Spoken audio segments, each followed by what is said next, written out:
Great. Welcome everyone to the first meeting of the Housing Commission. Happy New Year. And let us start off with public comment, which I don't think we have. You said. Do have access. Oh, not an agenda item. Okay, go ahead, Alice. Good evening, I'm Alice Hogan with the Arlington branch of the Northern Virginia Affordable Housing Alliance. I just had a couple of announcements. The MLK Day of Service is happening on Monday, the actual holiday. And there's the county offers an event every year at Washington Liberty High School with awards and a presentation at the beginning around civil rights issues, and then opportunity to volunteer on-site and off-site.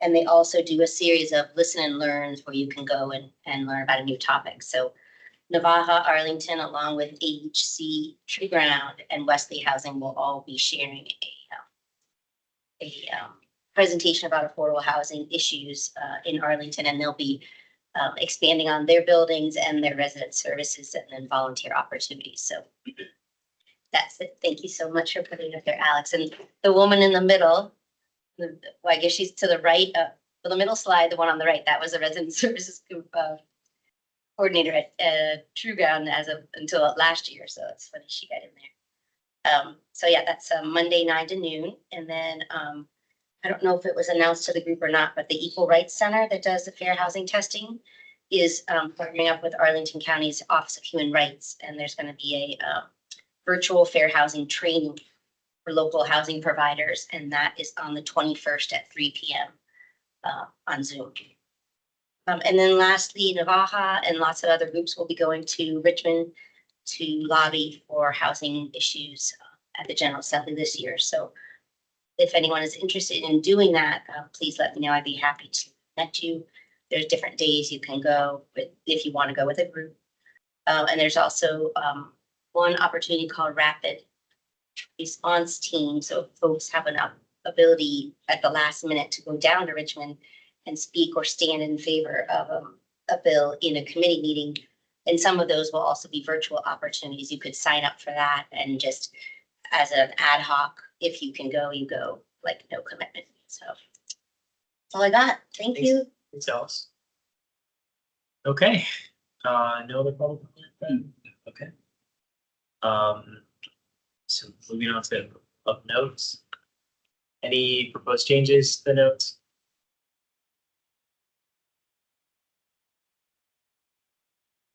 Okay, hearing none, do I have a motion to adopt the notes? To approve the notes. Thank you. Second, Karen, thank you. Any objection? Hearing none, they are approved. Thank you. And then just a quick announcement. I want to let people know that Brian was appointed vice chair. People probably assumed that I was appointed chair. I was appointed chair, yes. So congratulations, Brian. Looking forward to working with him. And I also wanted to thank Katie for work as our vice chair. Leading the community course last year, she put in so much work and it was so appreciated. And I'm looking forward to now working with the county to try to implement a lot of the recommendations that we made. But it was a Herculean effort. And yeah, I appreciate everything that you did for the commission. And yeah, today's my last day. So, guys, it's been a great experience. On the commission. So On the commission. it's also stepping down from the commission. Yeah. Loss. It is. Service. Thank you for your service, both as a commissioner and as the vice chair. Sorry to miss you. Hopefully you'll come back. Thank you. Thank you, Katie. And Brian, again, looking forward to working with you this year. And we do have we will have 2 vacancies. We currently have 1 vacancy on the Housing Commission. So if people know of anyone, please encourage them to apply through the county board website so that we can fill those. Okay, next agenda item is the fiscal year 2027 notice of funding availability. Yes, so good evening, everybody. My name is Alex McMillan. I am in the housing division and I am the lead for the FY27 NOFA or Notice of Funding Availability. So we got word from leadership recently that we would be able to go forward with a FY27 NOFA, which we're very excited about. So just wanted to bring an information item to the commission today. It's been a while since we had a NOFA, so wanted to kind of cover some basics and background and understanding of what it is, as it is something that just kicked off. So, And Alex, it says county loan fund, but we're talking about AHIP, right? good question. County loan fund just means AHIF plus possible federal funds also, so it's just a tad bit of a broader term. Thank you. So real quick tonight, just going to go over the background, history, and then timeline of what we're looking at going forward. So the Affordable Housing Master Plan and the implementation framework were created to help address the county's affordable housing needs and contains goals for the supply, access, and sustainability of affordable housing. And both of these documents were approved unanimously by the county board in 2015.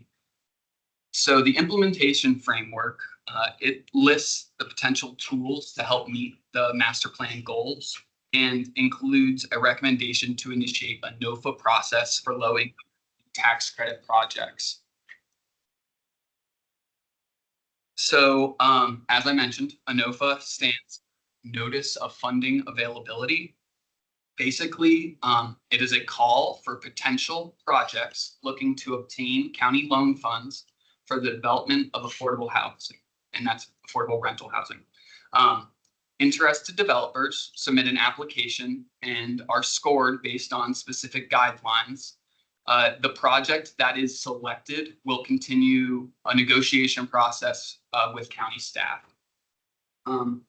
So, you know, there are a lot of reasons that we have the NOFA. A big one is it allows staff to concurrently review applications and improve decision-making by being able to pick the most competitive projects. It is a fair, transparent, and measurable way of evaluating all the requests that we get. And then the last point I just want to make here is the NOFA also helps us leverage our scarce county funds to ensure good stewardship of public funds. And going back real quick, all three of those projects on the right were developed. So a quick look at the recent history. As I mentioned, we haven't had it for a while. We have had 4 rounds throughout the history of the county. So FY 18, 19, 20, and 22 was our last one. But projects that we've been talking about a lot the last couple of years, Barcroft, Crystal House. There's some large projects that the county took on the last few years. And recent and anticipated financial commitments, we have not been able to issue one. You will see a chart below of those projects that have been funded through the NOFA historically. So the first one was Queens Court back in FY 18, and the most recent one, the Marbella Site A, which actually there's a new name, Holy Legacy Homes. Thanks, Danny. And they just opened up and are leasing up currently. So that project just came online. Really excited about that. And so this is, just in reference to the last slide. This is the location of the projects that have been selected through the NOFA process so far. So selections throughout the county. So going forward, staff will finalize the scoring guidance and the application materials. We anticipate a release of the NOFA at some point in February, and then making a selection in spring of 2026. So we do have a web page dedicated to this that will be updated. There will be email blasts going out through our housing news and notes distribution list. Staff also keeps a list of interested developers that have approached us through the years. That list will also be used for distribution. So we are trying to spread this opportunity as far and wide as possible, to attract best projects. So please share this opportunity with everyone in your professional circles. So that is all I have tonight for the NOFA. A short item and just kind of getting your feet wet. But as the process goes along, the Housing Commission back to present on kind of the selected project. And that is it for me. So I'm happy to answer any questions. Question. So are we able to get on all developers who are responding to the county, like interest level, how we know we're succeeding at being able to actually get people in the door? Yeah, so we have extremely high interest. So staff is approached, housing development staff is approached frequently by developers who are, they've seen that the NOFA's been closed for a while. They've seen there hasn't been a funding availability in a while. And so we have been approached many times by many groups over the years. So we do know that there is a desire from, the broader development community for this opportunity. So yeah, we're sure we're going to get at least a few projects. Yeah. Is there a deadline? Known tomorrow? So staff is still working through the dollar amount that will be associated with it. That will be released when NOFA is released. We don't have an exact timeline now. We did kind of just go ahead recently, so that is something staff's putting together. But we should have in the upcoming weeks that I'm happy to be. Alex, I know when I first joined the Housing Commission, I think we, like staff, brought scoring guidance to us to provide feedback on. Is that something that might happen as part of this process, just because it's been a few years since? So in the previous round that it was done, there was actually there was a NOFA advisory group with developers, and there was some that's kind of where the feedback came from, more so the development community. I don't believe it came directly to the commission. It is a staff administrative process for the most part, and obviously keep CMO and CDO apprised of everything happening. There is no plan to share guidance with the Housing Commission before it is released. But happy to ask that concern or question. Yeah, I mean, I think it would be helpful to see it, and if we have any feedback, provide that to staff. I know it's changed since I've been on the Housing Commission. Like the Serrano situation ended up changing some of the criteria. I don't remember if that happened after the last time it's actually been implemented, or if there was a round that happened after some of those changes. I kind of think there wasn't. Yeah, the last round was calendar year 2020. So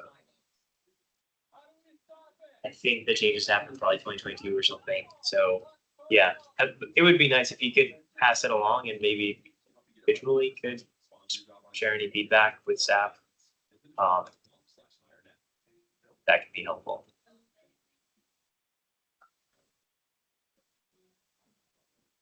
Joe? Yeah, can you hear me? Yes. Okay, Alex, my question is, this is FY 27, but we're doing it in FY 26. Yes. I'm just a little confused there. Yeah, and it is confusing a little. So it would be the fiscal years and the calendar years start at different times. The fiscal year starts July 1st. So it's it does look a little funky, but it would be a calendar year 26 springtime selection. But those funds in July 1st starts the fiscal year, and that's when they would be allocated, is in the next fiscal year. 27. Okay, thank you. Any other questions, comments from folks? Okay. Thank you, Alex. And next up, we have remarks from Maureen. Hi. Hi, I'm Maureen. I'm your county board liaison for a second year in a row. Had to fight to keep you guys, so very happy that I won that one. Housing is obviously very popular amongst all 5 board members, and so there's a great desire to be very involved in what you all are doing. So I think most of you know me, but I'm the youngest ever member of the board. I'm the first ever renter that we know of that's on the board, and housing was a huge part of why I decided to run in the first place. Trying not to be priced out of the place I've called home forever, basically. So, very passionate about what you all do. I'm very grateful. I think, there's certainly many different philosophies of how commissions can or should work. And I think for me, I'm very acutely aware that everyone has a role to play. And I think advocates and commissions advocating and pushing, that's the right role to play. And then it's our responsibility as board members to parse through all the advocates on all the different issues and figure out how to balance and how to come together to a reasonable position and to a reasonable point. So I'm really grateful. I know sometimes you all may feel frustrated that we're not moving as fast as you might want, but we are hearing you, we are listening, and Kellen does a very good job as chair, I think, of passing everything along. I'm also the legislative liaison for the board, and I know that housing is going to be a really huge thing down in Richmond this year, so we're very acutely aware and monitoring and trying to collaborate. I'm the board's person for the Virginia Municipal League, and at the annual conference back in, I guess that was October, I added to the BML legislative package from the floor a first ever line that said, the BML, acknowledges the Commonwealth-wide housing crisis and believes that, we can work with the state to create, local, to help support local governments in meeting the housing needs of their community or something like that. It's very well workshopped, but it was the first time that BML has ever added a housing specific thing, which went over a lot better than I expected. But I think it opened, my hope is that it opens the door for BML and other local governments to be a lot more collaborative. I think there are a lot of, reasonable, nuanced concerns about how statewide bills can affect local implementation. I also think saying no to everything is a really good way to get ignored and lose your seat at the table altogether. So it'll be interesting. I'm sure we're all following along, but I am excited, and I'm excited for a new governor's administration that really does care and is interested, and was fortunate to serve on the transition team's housing policy committee. So passing along a lot of the great work, frankly, that Arlington is already doing. And back to the, I know sometimes housing advocates are very frustrated at Arlington for not moving faster, but I gotta say, when you look at us compared to a lot of the rest of the Commonwealth, we are really pushing the envelope at all times. We are at the front edge and frankly the frontier on a lot of things, where when you look for best practices on what we're trying to do, there isn't any. We're making the policy for other people to use as their model. And so it's very exciting, but it also makes it much more complicated work to be doing. So I think I'll leave it there. Would love to just chat with you all if there's things on your mind. And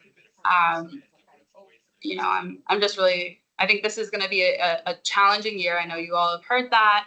I've heard a number of people talk about, you know, it's a little bit like the boy who cried wolf with the budget, that every year is a hard year. And that is true.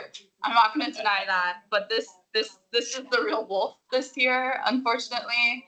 I think you'll see that as the numbers, as we get closer to budget and like hard numbers start coming out, between what's happening across the river in DC, the government shutdown, the local economy, what has been happening with commercial office space from COVID, and then stack on top of that the Doge effect. Like, every headwind is kind of not in our favor right now. And, you know, local government only controls about this much when it comes to economic factors. So we really are going to need your partnership and your thoughtfulness and, you know, everything you all always bring to the table, frankly, to help us navigate through this. I've been very, very clear with the manager that, you know, we need to really focus on sorting out things that, you know, budget cuts that are causing actual harm to people versus things that cause, you know, annoyance or inconvenience to people. Because, you know, as a local government, we do so many things, and some of those are life and death for our residents, and some of those are like super cool and really nice. And when it comes to tough decisions, my priorities, as much as I would love to maintain 100% of that, like I don't see us being in a budget environment where that's possible this year. So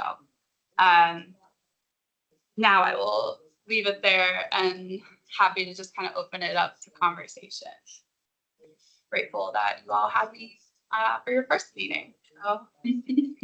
Great. Well, thank you, Maureen. Questions from commissioners, comments? But good sense of you mentioning kind of separating out what are nice amenities versus necessities. What are some of the areas that you feel are necessities that we should be aware of to kind of draw red lines of these are things that we do to protect the budget process versus things that are great to have and make us competitive but aren't necessarily a imperative for us? Yeah, I think, you know, human services, social safety net programs are, to me, like the top line untouchables. Food security, homelessness, continuum of care, permanent supportive housing, the things that, you know, think about Maslow's hierarchy of needs, right? Like keeping people fed, housed, and safe. Those really are the untouchables, right? Like, because also, you know, we also, best practices research really show us that those are really so many of the things that when you underinvest up front, the downstream costs are infinitely more than what you really are accounting for in a budget. And so making sure that we don't hamstring ourselves in the long run by, you know, cutting something that is just going to make everyone's life worse down the line. And then from there, I think it gets really complicated really fast. I think, you know, it's really interesting to sit in this position and get advocated to by the many, many different people in Arlington. And there are quite the diversity of life experiences and perspectives in Arlington. And there are people who, I think there are people who would say there are some things I see as amenities that they see as necessities. And so I think it's working through really, once we get the numbers, like where does that line fall and like how deep is it into everything? So that's how we're starting to conceptualize it. We still don't have the hard numbers yet, and it'll be at our February board meeting when the manager presents the budget, his proposed budget. And then of course we will have this year full 2 months for work sessions and everything to work on it. So last year, because of the dates of religious holidays and APS spring break, budget season got condensed to like 6 weeks, which was a real sprint. I was very tired, but those work sessions are no joke. And this year it works out a little bit better where we're going to be able to go. I want to say April 18th is the county board meeting. So we'll start February board meeting and we'll go through April 18th or so. So plenty of time to workshop. And, I think this is a budget where I would anticipate changes from proposed because we're going to be in a very murky area of, one person's value may not be the exact same as other people's. So that's where I'm starting at to guide me, and then we'll see where we end up. Speaking of budget, Yeah. so last year it was great. The county board invited the Office of Human Rights to participate in the housing work session and talk about fair housing. Is that something we can expect to continue again this year? I don't know that it's been specifically discussed, but I don't see why not. And I'm happy to flag it to make sure it's on the radar if it's not already. That's great. Yeah. I can do that.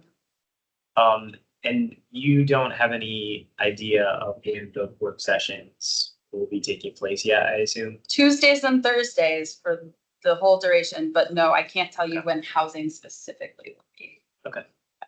Yeah, I think that's usually sent out like after the manager unveils his budget and Yeah, okay. the whole schedule will roll out.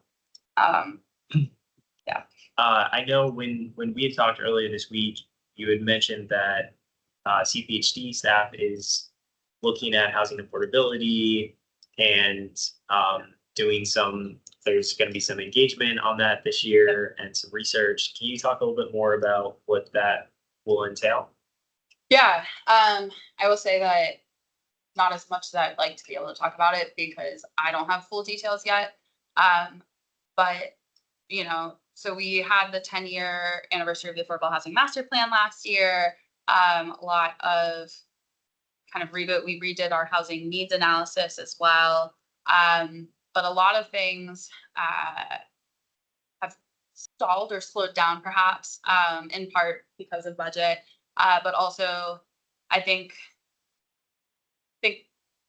one big thing has taken up a lot of oxygen for probably far too long in the housing space, and it has led to a little bit of paralysis. And so we're trying to break that paralysis and start thinking about, okay, well, what are things we can do policy-wise that can help support our housing development? What are tools that we don't have that we'd like to have? What are policies we have that are not working well for us?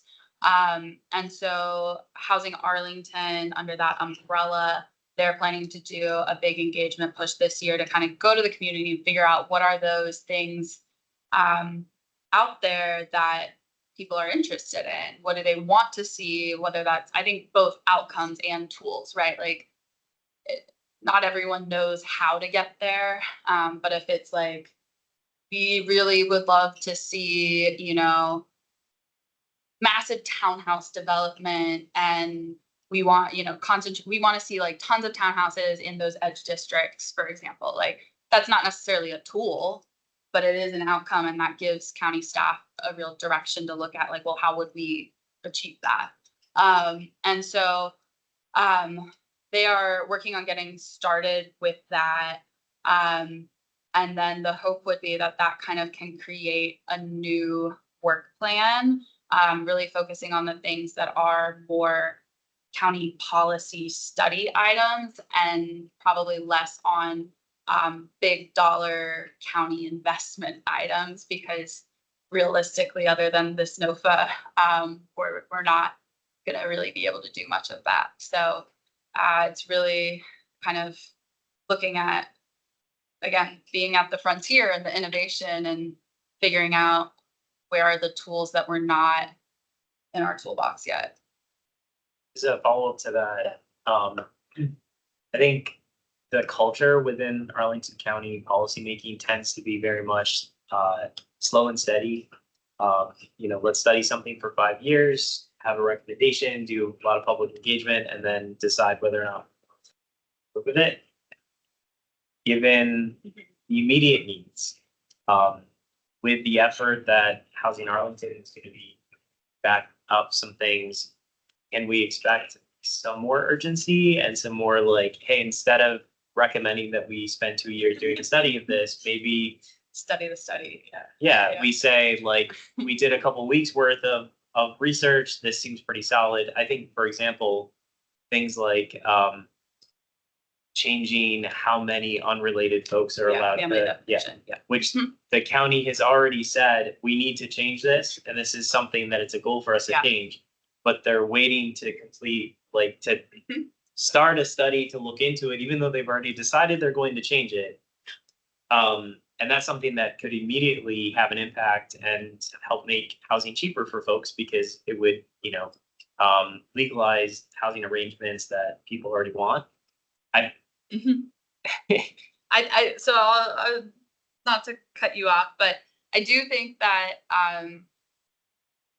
there's a lot happening right now, both with, we have 3 new board members, really. I mean, I'm at year 2, Susan's at year 2, JD just completed year 1. So all things considered, pretty new. We are at a point in the macroeconomic environment where development is no longer easy. People are not just like throwing money around just to build as quickly as possible. And we've seen with our commercial market resiliency initiative that there are a lot of things that we are not so fast on. And so I think there's a desire both from the new board members who have come in and kind of seen now like enough experience to really be like, oh, wow, okay. And from like truly like a market perspective that like, if we keep making it this hard when it's already macro so hard to do, like that's not great. So I think there is kind of a will to lubricate things and move a little faster. I will also say that change isn't overnight, and I think the family definition is one where to express my personal view as an individual and not the view of the board, I don't know why we need a study for that. We've seen Alexandria's change theirs. We've seen like it's happened across the Commonwealth. It's happened across the country. Board's already adopted it as goal in the Fair Housing Plan. Absolutely. Yep. There's a pretty strong precedent national. Like I don't know what a study is going to tell me that I don't already know. But so I understand the frustration. I think there is a will there. I think it's that actualization of it that is a little, more challenging than just stating a goal and banging on the table. Sense. Other questions? Yeah. Go ahead, Kate. Yeah, thanks for being here. A couple just comments / questions. So backing up when you mentioned you were going to the VM Virginia Municipal League. Yes, I think it's awesome that you tried to express that housing priority and willingness to maybe cooperate with some state legislation, even if it takes away a little bit of local power if it's for housing. I work in Maryland and they've passed a lot of like statewide zoning reform type stuff recently. And so, yeah, just a great example. So, and then the second one is the engagement that you're doing this year. I'm glad to hear you're doing that. And we just did the community engagement task force and hope that you all will incorporate some of those recommendations while you're doing that engagement. And then finally, just a question about the budget. I've heard in Alice's meetings that the federal money for a lot of like permanent supportive housing type things is being cut. Do you have any comments about that and whether the county might be able to step in and help some of the people who might be basically losing their housing because of that. Yeah. I mean, I think this is really the question right now. HUD put out a grant notice that said basically what it did is it capped the amount of money that could go to permanent supportive housing. And so in a place like Arlington, where we use some, I think it's 65% of that grant money for permanent supportive housing, I think the cap was like 30%. It was really, really drastic. And, you know, Arlington impacted, but it's a national problem. And a bunch of people sued right away, as they should. And then they pulled back the notice. And so now it's a big question mark because they could drop it again with the same rules. They could drop it with worse rules. They could find a new way to do the same thing that like, you know, like who knows with this group of people. So we're monitoring at this point. We can't know for sure, which is also that the not knowing is in and of itself a budget impact, right? Because this is the kind of thing where we're not going to not find a way to cover it at the end of the day. Permanent supportive housing, I think this group probably knows, is it's for people who are disabled, for people who have some sort of permanent condition, mental health or disability that like they need permanent supportive housing. There is no get a job and like pull yourself up by your bootstraps. That's not who these people are. Even if you do, like, even if you subscribe to that mentality, I don't personally, but like even if you did, this isn't the population for that. And so we're not gonna let that all fall apart. I think the question then just becomes like eventually like what does that cost? And so keeping funds in reserves, keeping ourselves, you know, in contact with other progressive local governments around the country so that when those lawsuits do go, you know, we are strategically positioned to be helpful. And then, you know, hopefully not having to make those decisions. But in this world, I don't have much trust that anything will get better. But so it's going to be factored in. I think the question is how much money. It's, you know, it's kind of like a risk expectation analysis of both like what is the worst case dollar value and then what is the probability of that dollar value. But we're all talking about it. I don't think anyone is. I think we're all very sober and realistic about, especially HUD. And I think there's also a question around housing choice voucher and what they do to that. And that would be through congressional appropriations, but it's going to be on the table, and that approach bill hasn't been passed, and the Democrats control 0 of 2 houses, so like it's just no one knows. So yeah, that is certainly one of the things that keeps me up at night, because it could be $2 million, it could be $10 million. It's also possible we don't know until it's too late to do anything about it. Thanks for the update. Yeah.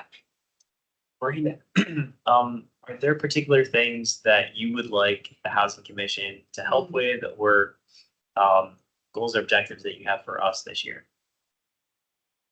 Oh, that's a good question. I know we've spoken about a potential subcommittee, and I do think that is one place where like I can see it being really, really helpful. I think with like trying to be innovative, having informed and engaged people at the table is really important.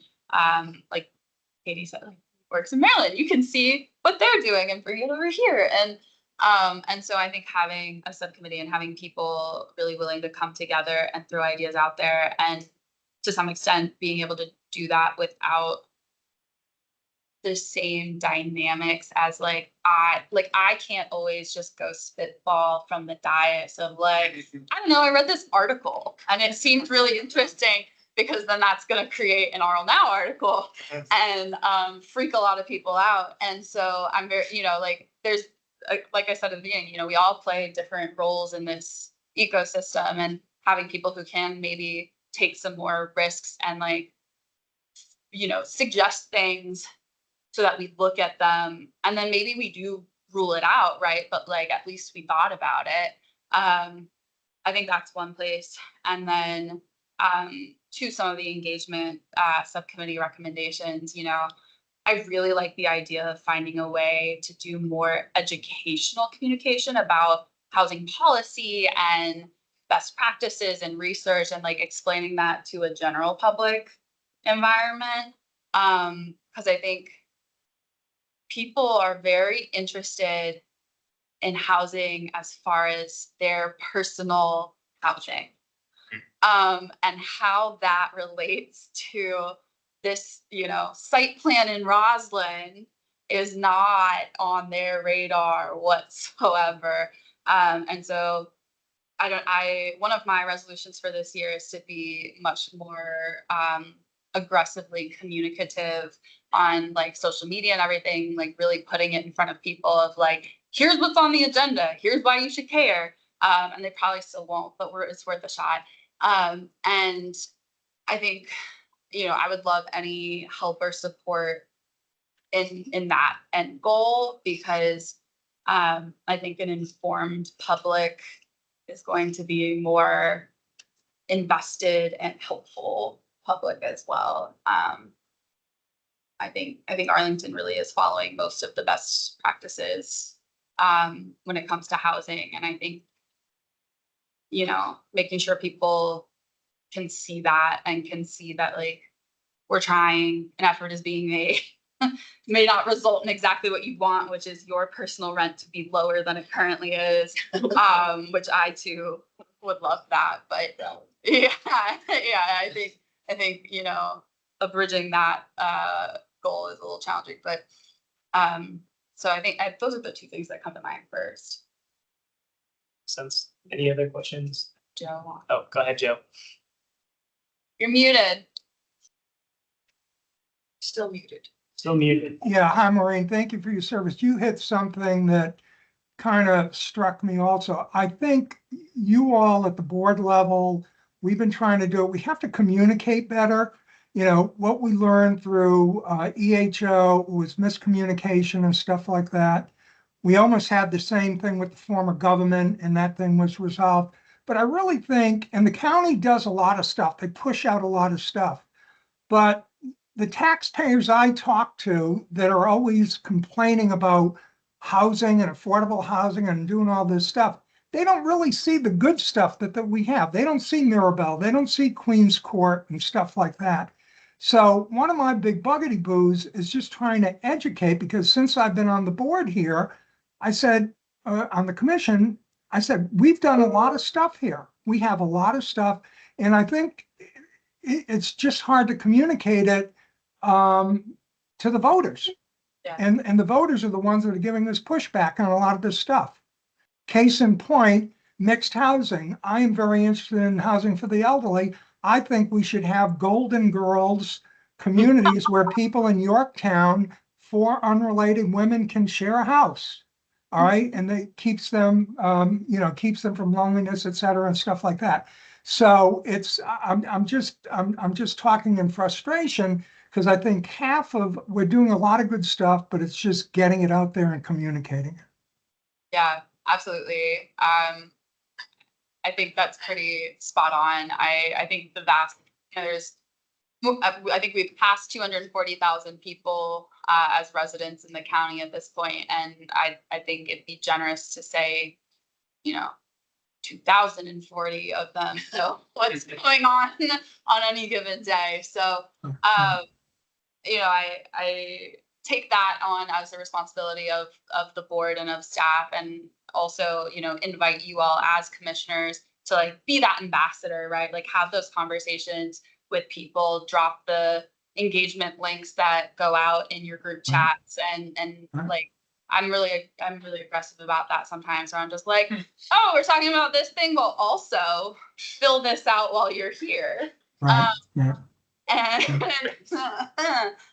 and it works, right? Because especially with those feedback links, like the number of things that I've sent with like Parks Master Plan or the Public Spaces Master Plan refresh, where I have a friend who plays basketball and has been complaining about the lack of basketball courts and all of that. And I was like, well, here is your chance to tell us. Right. And she didn't even know there was a way to do that. And so sometimes I think that, you know, there's the awkwardness of it, because like you don't want to like be that person all the time. But if you're not going to be that person in your friends and family and neighbors' lives, then like no one is. And it's helpful. It really does. And then they also start to come to you when they know things. I mean, I'm probably in a little bit more of a unique position, but building that where like you push information out, then when they see something or hear something, they often will come back to you and be like, hey, like I know you know about this kind of stuff, like what's going on with this thing. So it can build a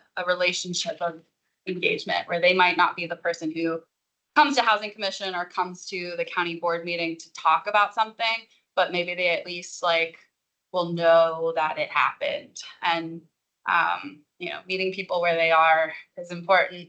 Maybe that's, you know, the most you're going to get out of some of your friends, and maybe some of your friends you will convert into future commissioners or volunteers or, you know, public speakers. So that's the goal. That's the dream. We need more commissions. Well, Yeah. well, More places for people to serve, yeah. What is it, 60 now or something? That's Like, wow. the list Too many. seems shorter when I see who gets appointed, but I'm like, I know it's a really long There's list. a lot. Yeah. There's so many groups, guy. There needs to be less. Made a commission. Maybe the commission Sure, on form commission. That's a great Yeah. Meta I do think actually the school board is doing that right now. They have an advisory commission on advisory commission. They did. Oh They my came out with God. recommendations. Oh, yeah. Yeah, They can't, yeah. government. they're making big changes. Catch no Yeah. credit, like, golf. Stay tuned. Oh, man. Any other thoughts or questions? Okay. Cool. Um, Thanks, guys. Great. And Maureen, if you can stick around, Yeah. great. Because we probably, you know, would love to engage with you on specifics that we'll talk about specifically with work plan. Been sick for a little while, yeah. Okay. Most of it probably. That's good. So next item on our agenda is the annual report. And thank you, Katie, for helping with that. And we only have 2 copies around the table. So if people want to flip through, if you haven't looked at it already, and pass it along to your neighbor. Otherwise, Alex has it up on the screen. The format is the same as last year. So it starts with a message from me talking about the last year, and then a little bit about, you know, what I foresee for going into next year.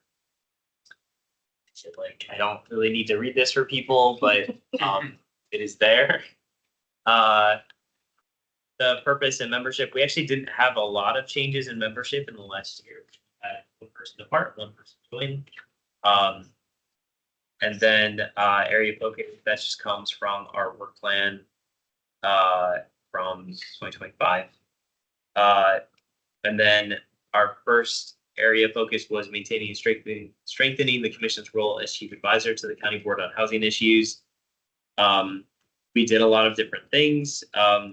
In this section, we really highlighted the work of the community engagement task force and the recommendations that were provided to staff and to the county board in December. And so I think there's a lot of work to be done this year, and I'm working to set up a meeting with the head of CPHD to talk through the recommendations, because December was a tough time. Expect anyone to read things that we sent to the board and to staff. So now that we're in the new year, it's trying to make sure that they're aware of what we recommended, why we recommended it, and then try to encourage implementation of at least some of the recommendations.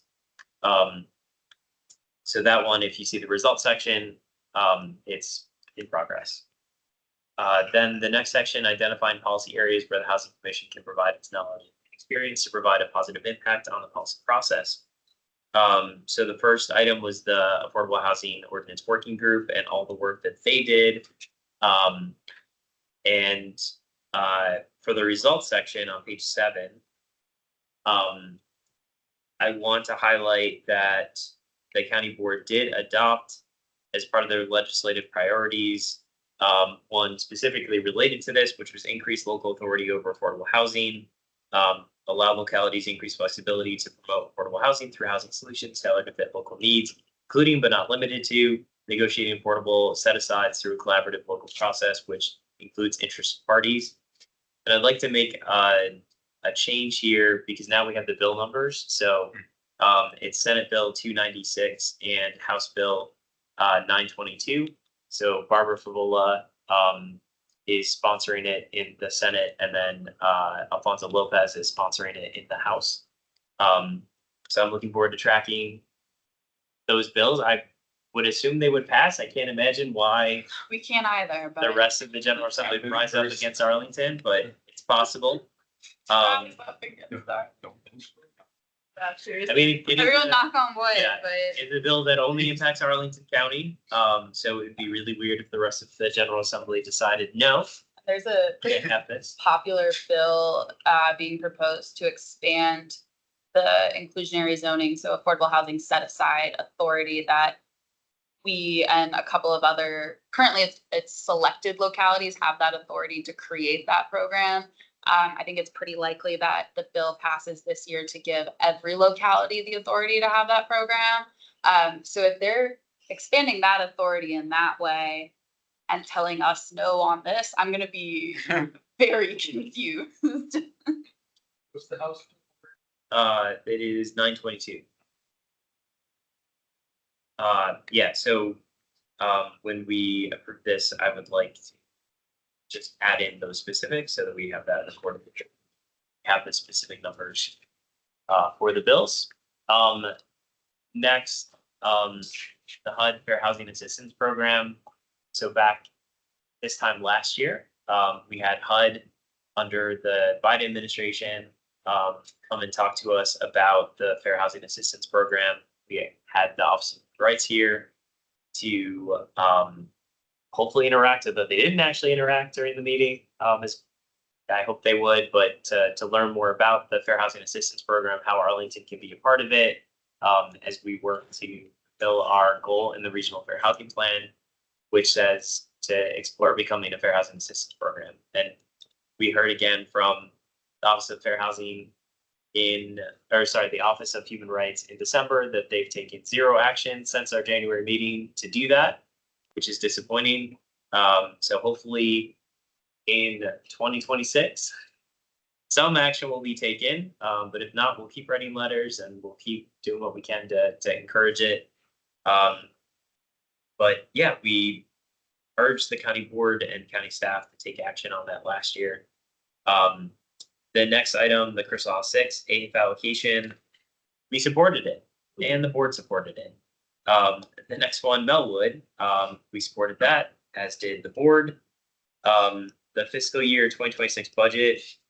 So we had a lot of recommendations, most of which did not make it into the budget. So out of our many recommendations, the only ones that really made it into the final budget, so the county board did increase the Office of Human Rights budget by $35,000 to fight housing discrimination through education enforcement. So I consider that a pretty big win.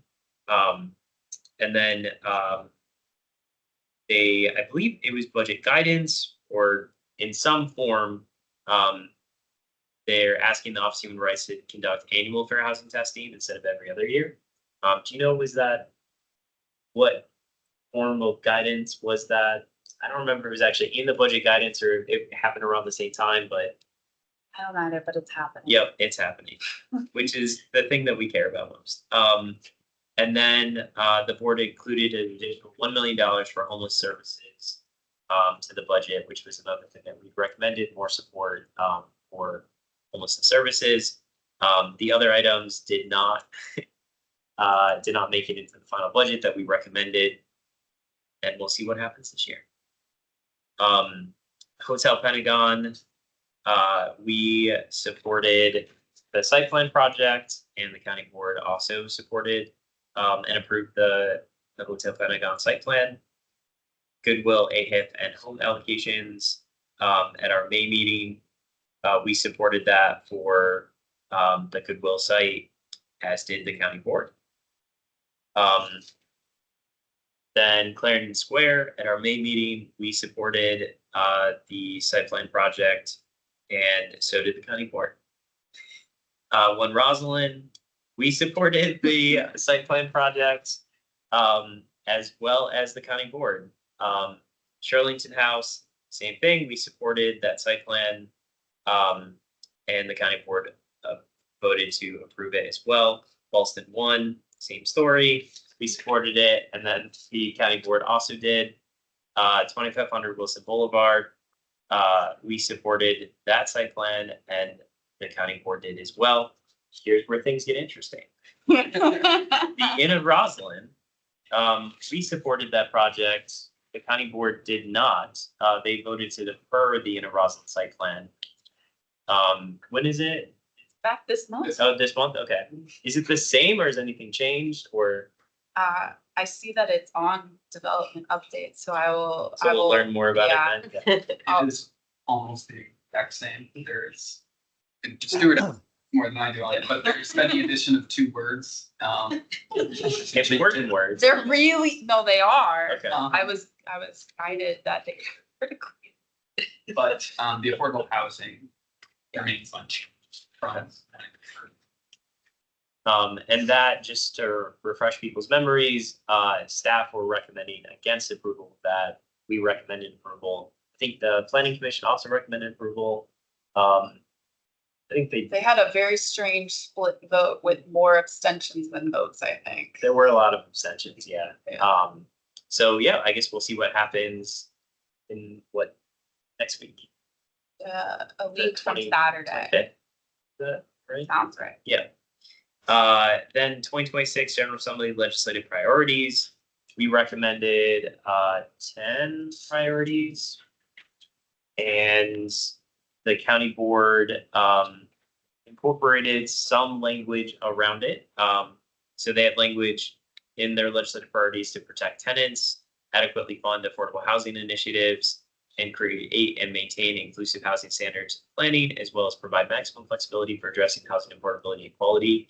And I know I had expressed some frustration last year with the process, because I don't think many commissioners and commissions were aware that the board had moved up the process by a month. And so we're caught a little off guard when the board was doing final approval. Like, I know I thought going into that week that was just the draft or the advertised one. So this year, the plan is to change our schedule so that we can get our legislative priorities out sooner, because you guys are keeping the same schedule. We should be with significantly more support. We were in the midst of the hiring process last year, and only onboarded the new person in September, but in order to make the best use of what will be a very eventful legislative session, and to make sure that we were able to secure sponsors for our targeted bills, we really needed to be preparing those asks at an earlier timeline. So that was the reasoning behind that decision, was wanting to ensure that we were well positioned to actually get the things that we need for folks who are not as Richmond involved. Typically, the best time to talk to a legislator about a brand new bill or a new concept is actually over the summer.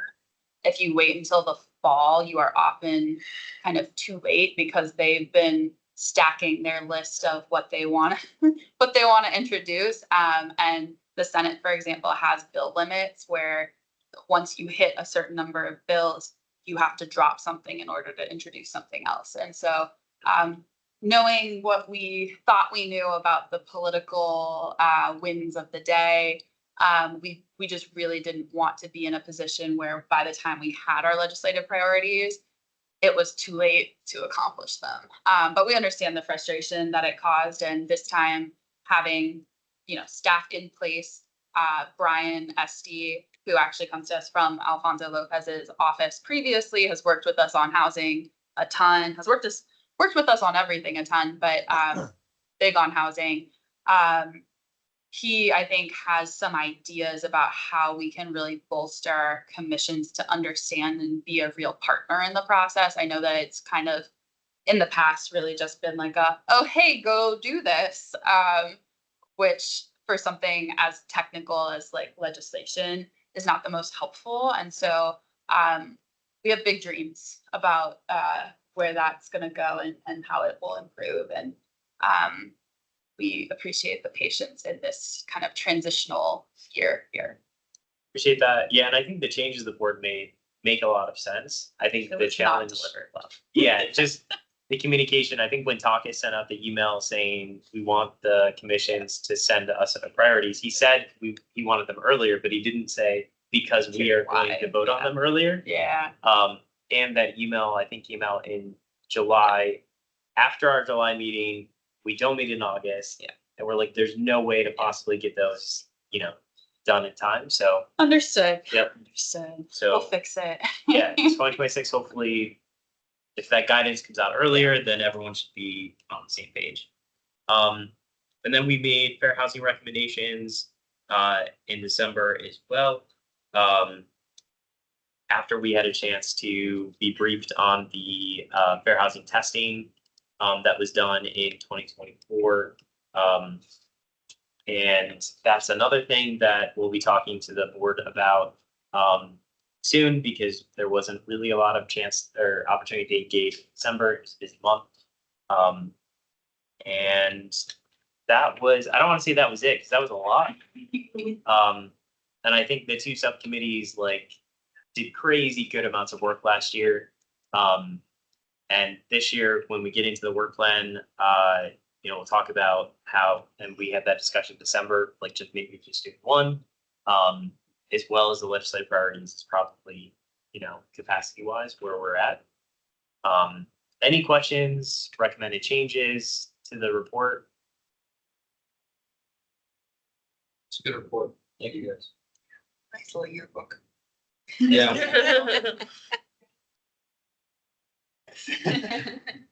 Thanks, we could. We Do a could group change the photo. format. I inherited this format from Eric when he was chair, and so I just kept doing it. But Katie added the results, which I think is a very, very good addition. Yes. Well, we appreciate that you do your annual report, as not all commissions have maintained that level of commitment.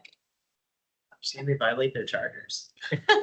I didn't say it, but. Do I have a motion to approve the 2025 annual report? Do I have a second? Second. Okay, all those in favor say aye. Aye. All those opposed? Any abstentions? And it passes. Thank you all. The next item is our 2026 work plan. Everyone should have a copy of that.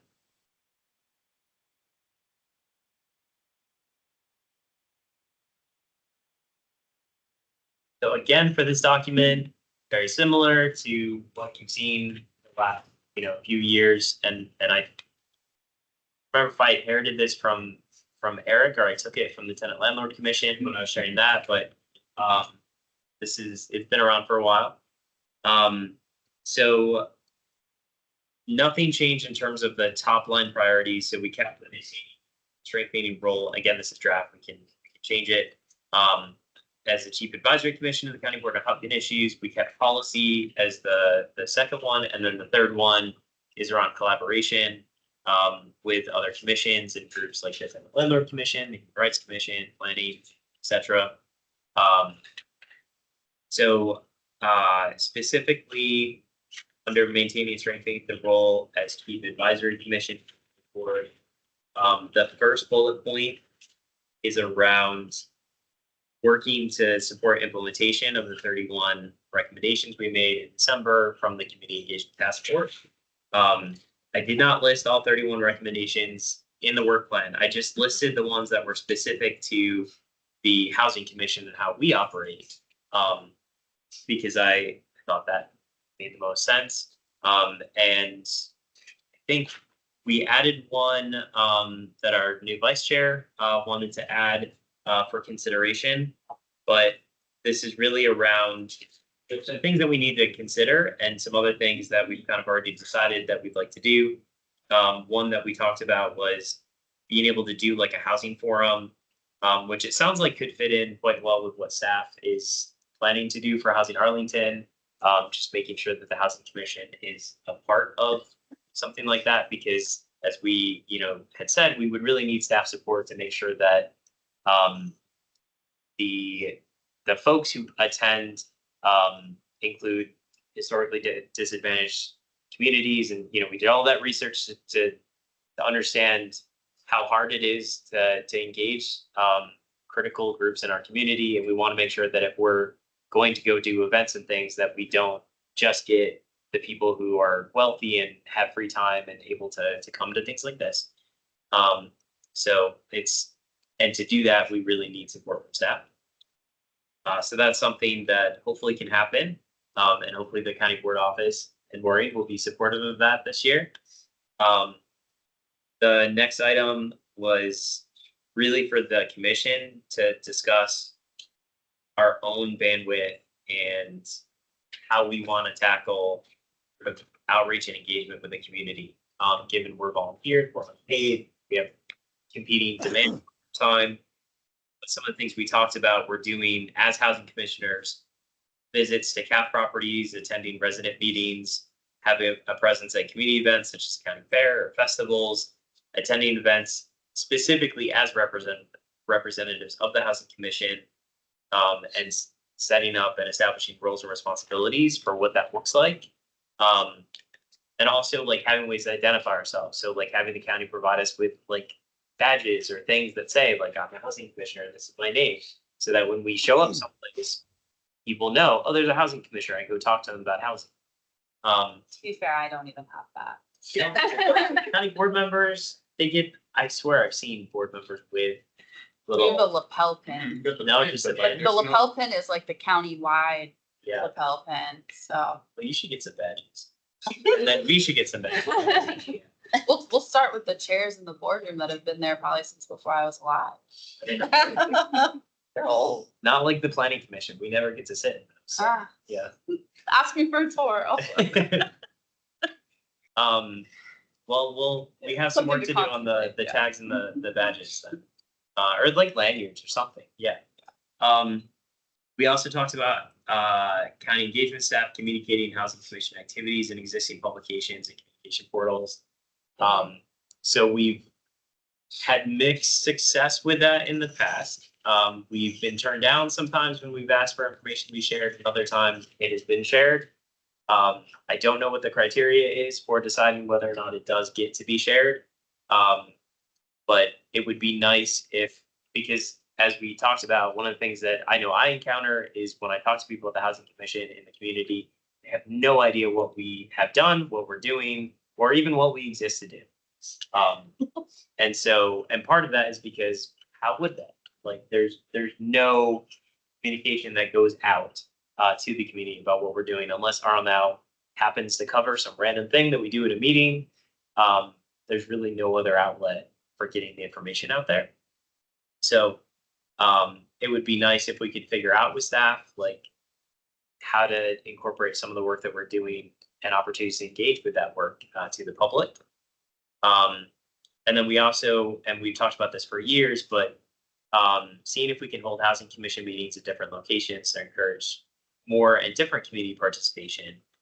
And then with that, having additional publicity around around those meetings. So it's not just what we do every month to let people know the meeting's happening, and the things that are legally required, but if we're going to like Barcroft and we're gonna have a meeting in a community room there, we should do more engagement to that community to get people to know what's happening and attend. So what do people think about those? Because they all require more work from us. Go ahead, Brian. I would say that having our meeting in different locations, I think should be like the bare minimum. I think that's a relatively easier thing for people to do. It's just moving around our meetings based on the existing schedule, right? It's like, it's not an extra thing that we necessarily have to do. Aside from more advertising, which is more on staff, unfortunately, sorry guys, than it is on us. I mean, I think that's all on staff, really, because Alex is the one who has to book the room, is the technology. So that request is really asking staff to do, Right. and we just show up. And I think that if we're talking about bandwidth for commissioners, that's the easiest thing for us to do. But it is meaningful because now we're getting in front of people who wouldn't even know this is happening right now. I would say though that the important but harder to do things like being at events or having to perform stuff like that, that may be as can do basis, right? So they're being capable of showing up the little lanyard and saying, hey, the housing commissioner, I'm here to talk to you about housing, whatever. Like that, I think is something we're gonna have to negotiate over time, but just as a way for us to start off easier end of things, I'll work up, having our meetings in different locations, I think should just be what we do. I disagree with having meetings in different locations because I think that sometimes we've had online meetings and people have come here because they thought the meeting was in person. So I think we should keep to what we have and maybe just add maybe an extra meeting, like have it an extra event as opposed to like start making the schedule like really complicated. Like a housing forum. Like a housing forum or like a, I don't know what you want to call it, outreach event or something. Because I also don't think that the public would benefit from, they can watch us right now if they want to. I mean, I don't think they would really benefit from us having a meeting at their space unless it's about them. Yeah, I just kind of going along with that. Let's say we do have like for example, I know the county board this year, I'm looking at their schedule for in-person meetings to get feedback and, take actionable items. But what would we do? Like if we were to go to say like Arlington Mill, if we go there, what would that change? I mean, is there an action that we can do, or is like I don't know how that, why can't we just get people survey or like, then we can take action?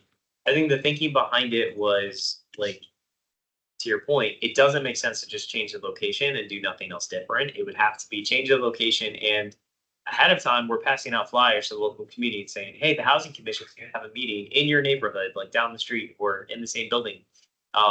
Please come join us. Like this will be easier for you to come to us here than it would be to go to courthouse. If you don't have that second, like we're doing a bunch of extra advertising and outreach to make sure that people in that area are aware and like, hey, it's going to be super easy for you to come over here, then I don't think it does make any sense. Like, because if we meet in the Walter Reed Community Center, we're going to get the same people attending if it's still the same group that is aware of housing commissions happening in the first place. Like, change the location doesn't change who knows about it.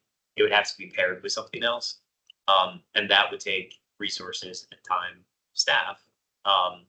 Potentially we could support that as well. But there's always an ask on staff because they do the logistics, and any materials we want to, send out would probably have to be approved. And like, if we want to give flyers, the county would have to at least like print those flyers, even if we came up with them ourselves or something. So I understand, but what's the solicitation like when we invite them to come? What like do they? I don't know if they have a grievance on something, or is that I want to make sure that if we do something, we have a purpose.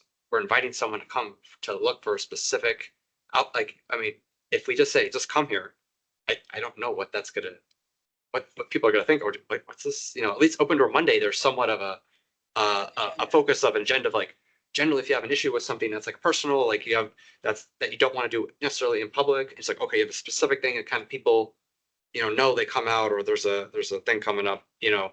So, and generally the county board can at least take some action versus like we're like a lot lesser to take action. So I just want to make sure that we have a definite purpose. We go out there, people are solicited for a reason, for like it doesn't have to be a specific survey, but like we want to know something versus just come out and then maybe like one or two people come and they talk about some random thing, or you know, who knows. So Or, Back on this thing. yeah, or I was gonna say, so like if I go along with the two other things to just add to that is, like, so our meetings are fairly jam-packed with like activity that you need to, I mean, not necessarily every time, but most of the time that you need to get out of us. So there's not a whole lot of, in the existing meetings, there's not a whole lot of opportunity for like people having input into it.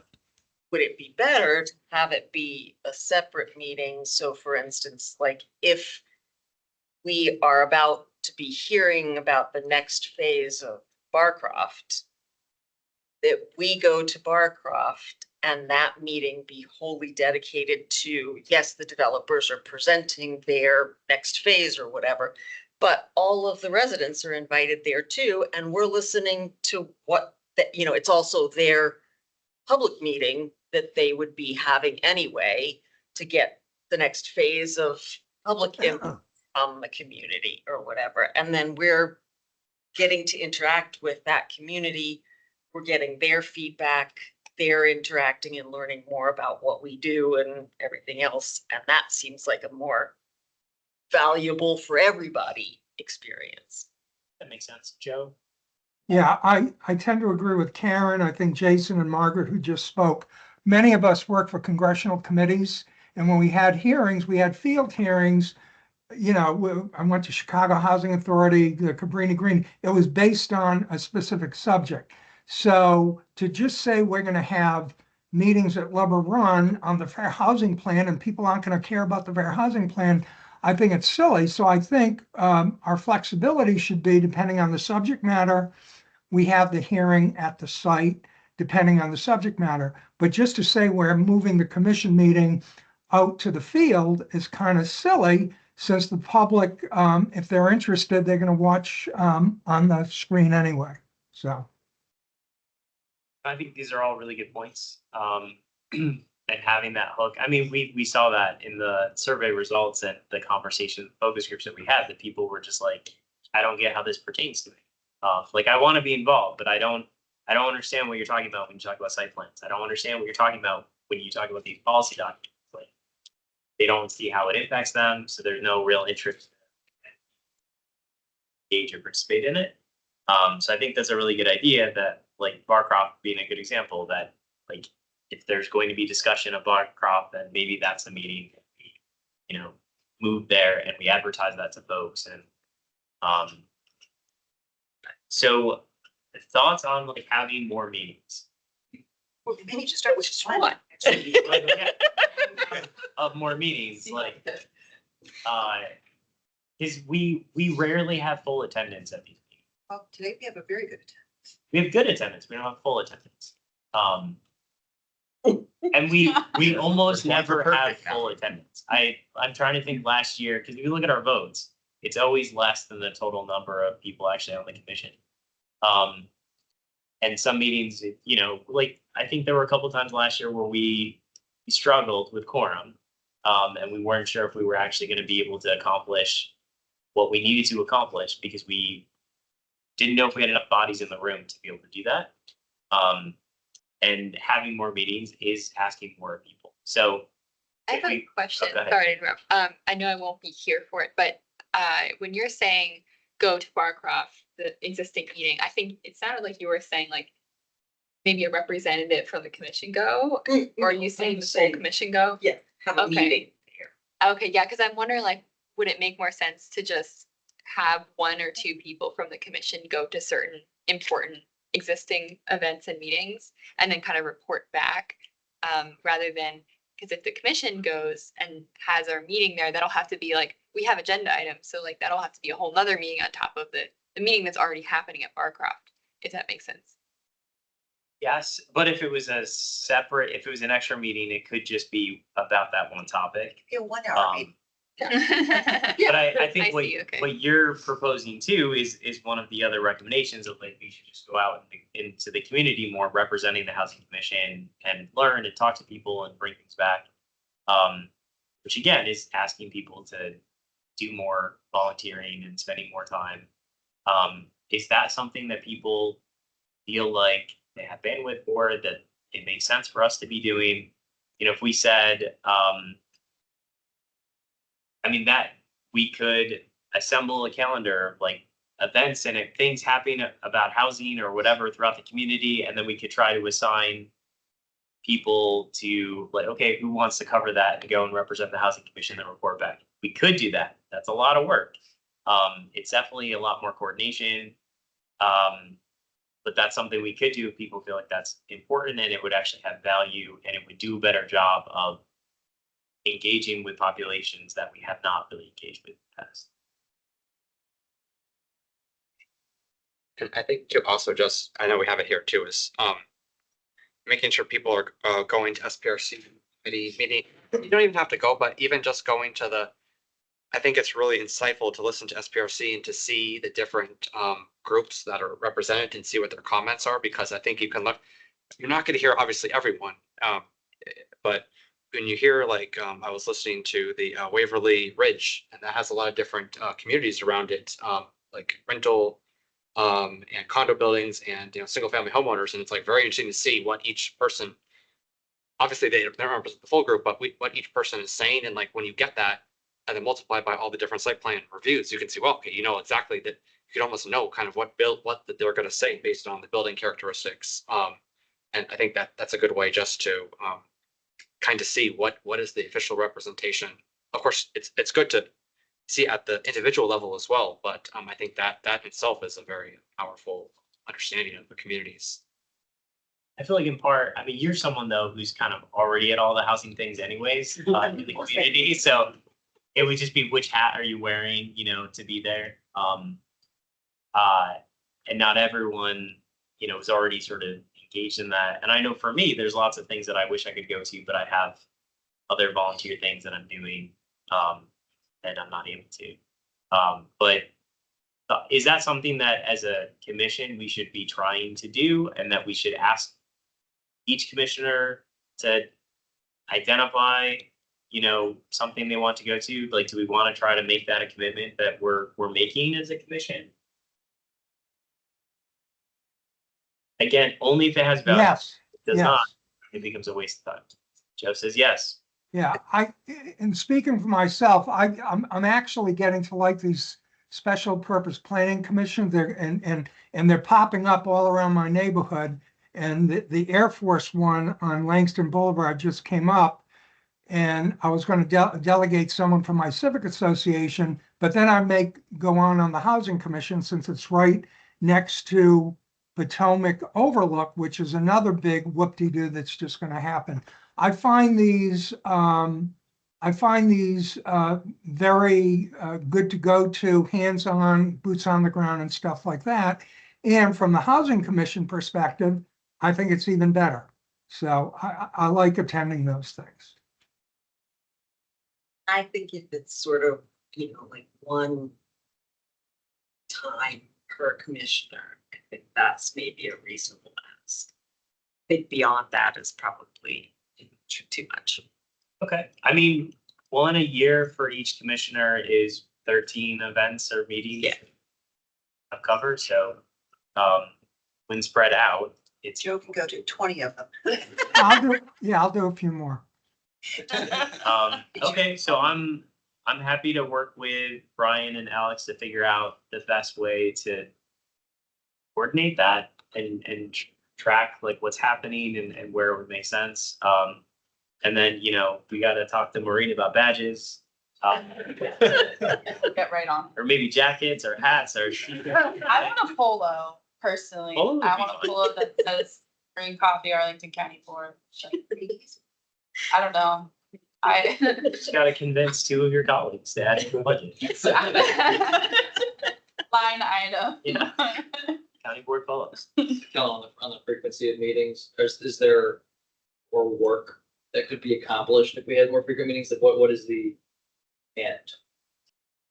Like if we had a meeting specifically to address like, Yeah, like is there a, if we were to have more frequent meetings, obviously we want them to serve a purpose. Yeah. Like would they allow us to do more, do something different, or do something new?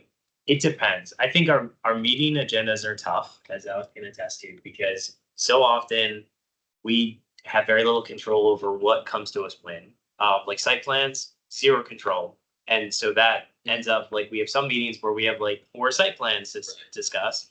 And then I had talked to Alex before that about, oh, I'd really like to get a presentation about housing grants. Oh, we have to bump that because now we have 4 site plans that we have to hear. And then there's other times where, was this the November meeting where like there were a lot of asks that I put out. I'd love to get a briefing on this, this, and this, and this, but no staff were available that month. And there was literally nothing on the agenda. And so it was either cancel the meeting or come up with something. And like, I tend to have stuff in my back pocket, but like, oh, we can talk about this, or we can, address that. I think that's where we had like, let's come up with a brainstorming for housing affordability. But it's tough because I have a long list of things that I would love for us to talk about or engage with. It's all very dependent on when staff are available, when they're willing to come, and when site plans and other things that we have to address come before us. So that makes it a little bit tough. So if we add a meeting, potentially it's like adding more value. And we've done that in the past, like Missy Middle, we had separate meeting just to go through that because it was a 4.5 hour meeting just to do Missy Middle. And I feel like we've done that maybe, in September, we had 2 meetings, to go through the affordable housing ordinance thing. So we've done that when we've needed to because we felt like we have to get this done this month and we already have a packed agenda. But I try to do it sparingly because, it is a lot of time for people. Okay, some other things here, explore allowing residents to submit video testimony for housing commission meetings in place of live public comment.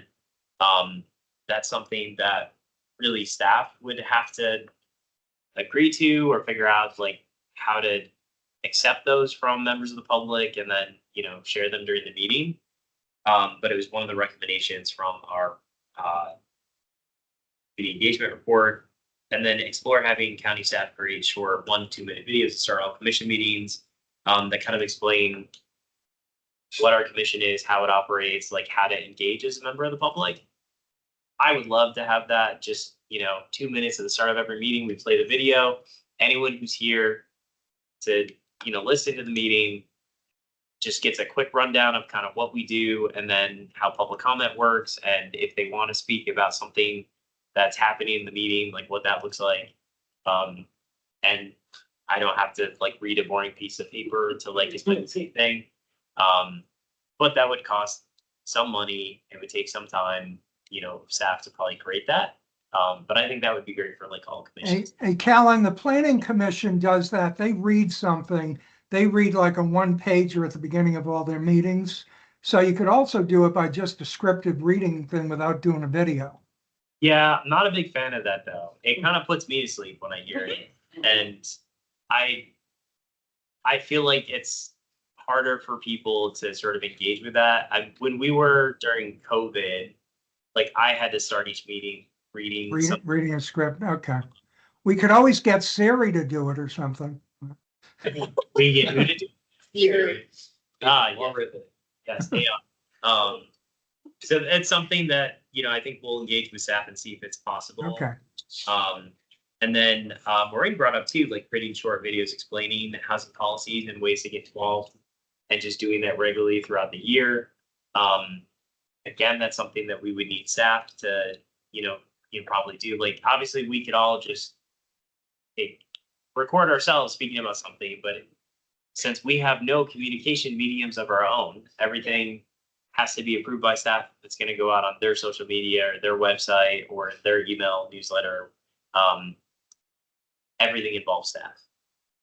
And I do wonder, for Alex's relief, whether some of that can be county board office staff, since we now have,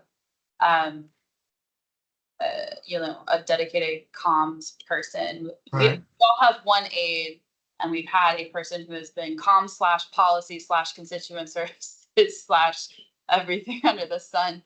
And we added an additional comms dedicated person, and then we're adding separate from that, a policy dedicated person.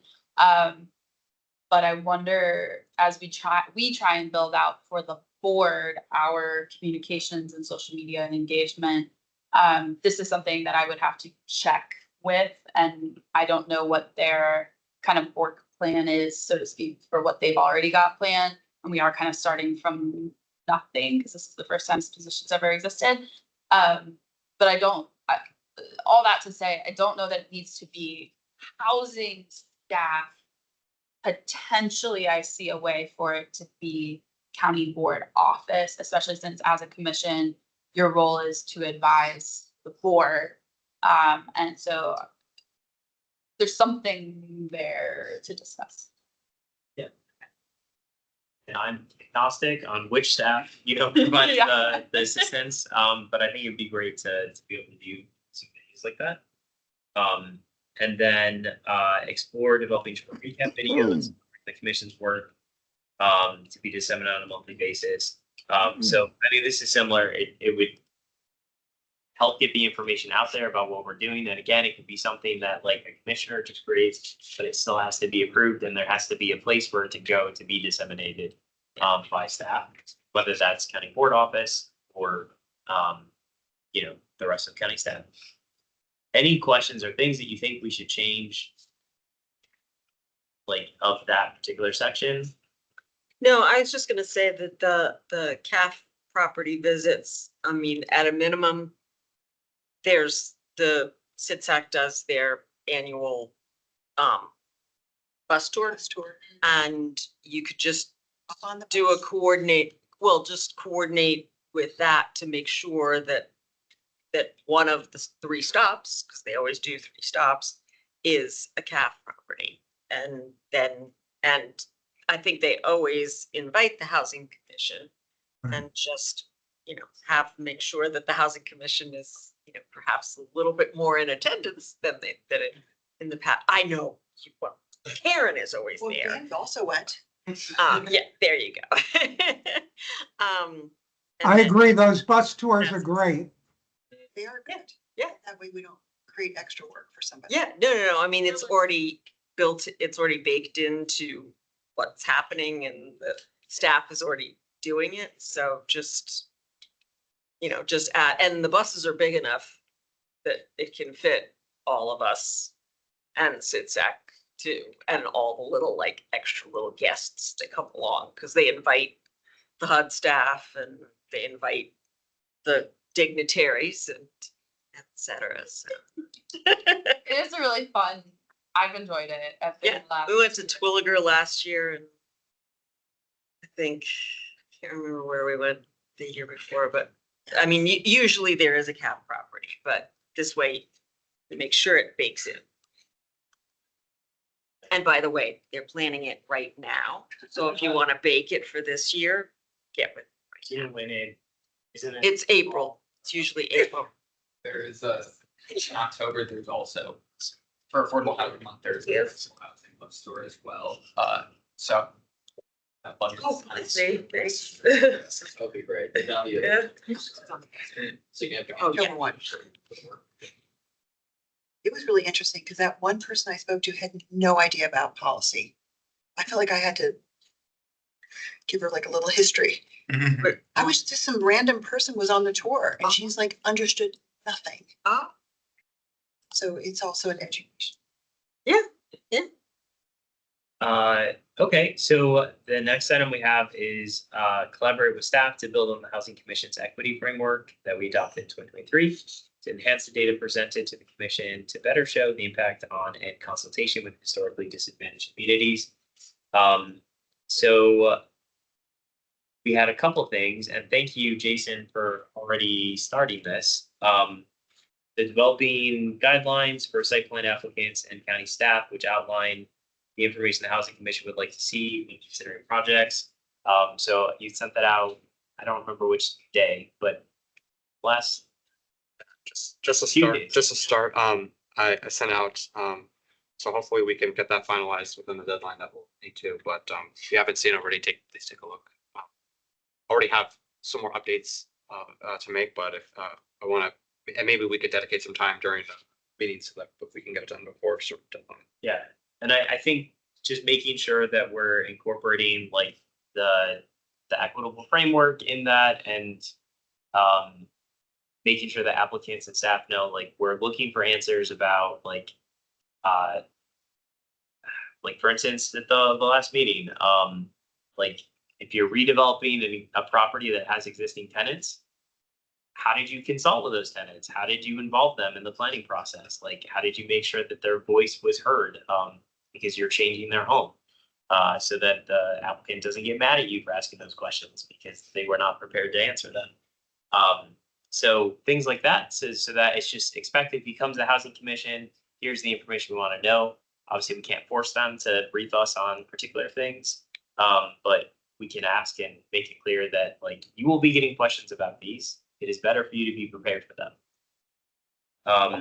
And then develop standard questions for housing commissioners to consider when attending the SPRC meetings that reflect the priorities of the commission and its commitment to equity. And we've talked about this for a while, that instead of just sending people off and saying, I don't know, figure out what questions to ask, like, given that the SPRCs happen before the housing commission knows about the project or can, figure out what's important to us about it, it would make sense to have at least some standard questions that people can choose from, or topics that like, hey, you should be listening for information about X, Y, and Z when you go to SPRCs.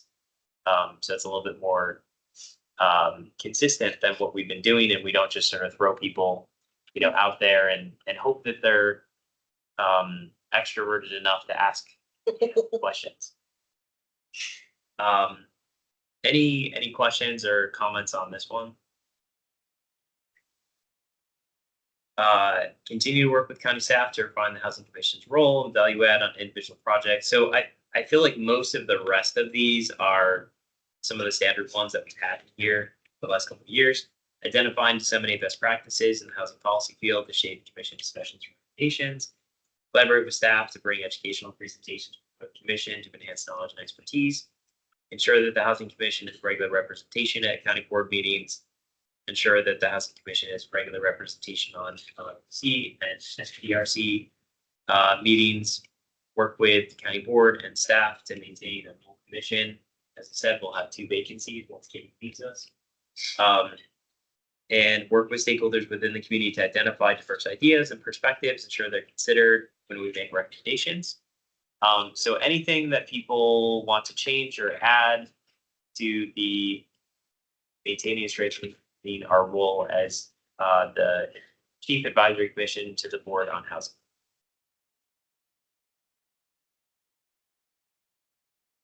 Okay, moving on to policy. So the first item is about establishing a new subcommittee. So this would be, the idea is establishing innovative policies for housing affordability subcommittee to accomplish the following. I kind of liked how that looked as an acronym. So it's like IPASS, I think. So I don't know, but it seems like a good combination of words. And it would identify policies, programs, or practices that can be adopted by the county with minimal budgetary burden. So we're really looking at like no or low cost things that will make housing more affordable for Arlington residents.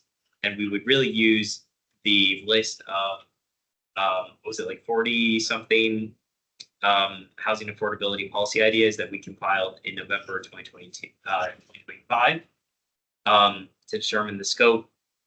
And also make sure that those recommendations are actionable for the county board. So it's not just like, you should streamline the site plan process for affordable housing development. because they already know that everyone thinks they should do that. So like, what specifically do we think should change to streamline that process? Those are things that they can then hand over to staff and say, can we do this? Is this something we should do? Like, what do you think? Should we go for it? Otherwise, it just gets added to the list of things to study, which, you know, is quite long. So I developed a draft charter for this. I am not presenting it tonight specifically because I think when Maureen had met with staff in CPHC about our proposed work plan and that subcommittee, they were kind of like, hold up, we like it, but we want to see how this fits into the work that we're going to be doing and the schedule that we have. So let's sync up a little bit later on that. I don't know what that timeline is. Do you? So I conveyed to Ann that, you know, I think there's an amenability to kind of working together, but also not wanting to wait months to get started. And so she took that back to the team. And I think they have an idea, but that was literally today that we had this conversation. So more to come. But I do think that we all agree that it would be great to leverage your interest to get started on some of this. And it's about making sure that it is both, you know, well scoped so that we don't send you off on tangents that end up being very unhelpful or unused. And then also that we don't duplicate work that staff is already doing. We want to make sure it's a partnership and it augments each other on both sides. And so just want to be thoughtful about it, but supportive in general. I just need a little more time for being. And some of the things that I was thinking make sense to definitely include as part of that scope would be streamlining the site plan process for 100% affordable development in Arlington. I feel like we've all discussed how that should happen. That was one of our legislative priorities. But like, what specifically, you know, should happen there? I think that's an area that we could explore more that could have a real impact. And if we did it with and I know it's different, but with the conversion of commercial properties to residential properties, and we figured out a streamlined process for that, at least in theory, it's possible to do it for other things. I know the new board chair, Mehdi Bronte, also talked about he wants like YIGB for Arlington, even if the state doesn't pass it, he wants to see what can we do as a county to ensure that nonprofits and like faith institutions are able to redevelop their property into affordable housing. So I think that's another area where it'd be interesting to see, you know, what do we think the county can do specifically to help make that happen? We already talked about like the family, you know, the regulation around unrelated people living in one home. I think there's a lot of area, and if you look through the policy ideas that we came up with, there's a lot of them that would be no or low cost.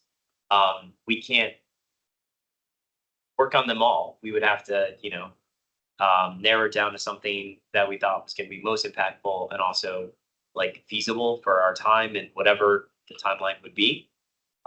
But yeah, it sounds like the county staff are going to be working on something similar, which I did not know, and that's great to hear. And I just hope that we can partner with them, and it's not county staff are going to do something, and then when they're done coming up with what they want to do, they come to us and ask for our feedback, that we can work with them throughout the process. Thoughts on setting up a subcommittee to do those things? A Callan question, is this rental and home ownership or just rental? My thinking would be both. Okay, thank you. Any other questions on that? Okay, so it would be an idea that lives in this document for now, and then we would take more action once we get more information from staff and from Maureen about how to move forward given the other things that are happening.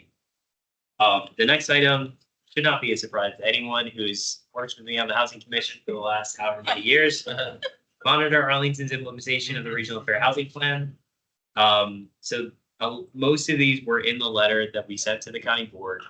Most of them are items that staff have said we've made zero progress on. And there are things that the county board has already committed the county to doing. So I would really like to continue to advocate and identify ways that the county can address implementing these aspects of the regional fair housing plan. Some of them we haven't talked as much about, and that includes like the appraisal bias, although we have talked about fair housing testing. So there's other things that we can sort of dig into here that, again, the board has already said this is a goal we have and we should be implementing this. But we know from staff and the reports that no action has been taken since 2023. So figure out how we can be a partner or a squeaky wheel to encourage more activity to happen, to make sure that we're doing everything we can to stop housing discrimination in our community and making housing as fair as possible. Any questions or thoughts on these? And these are all specifically from the fair housing plan. Okay, next one, recommend legislative priorities for the county board that protect tenant rights, increase affordable housing, and promote fair housing. This is the same as we had last year.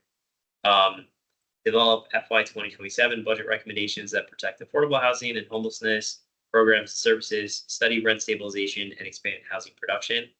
I don't know if the study rent stabilization still needs to be in here. As people are probably aware, the board added that to the legislative priorities already. I still think a study would be helpful. I don't think in this budget environment, the board will do that. And given where the board already came out last year, I don't know that like it has as much value as it otherwise would have.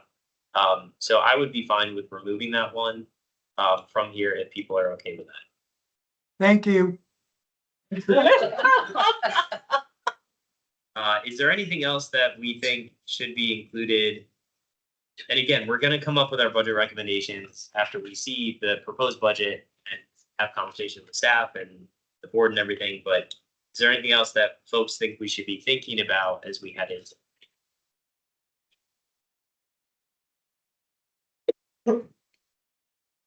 Just a note, in the legislative bills, there's one bill to allow all localities to adjust tax rate based on land value and improvement value, set different rates, which already other localities like Fairfax, Roanoke, I believe, and I think two others already have.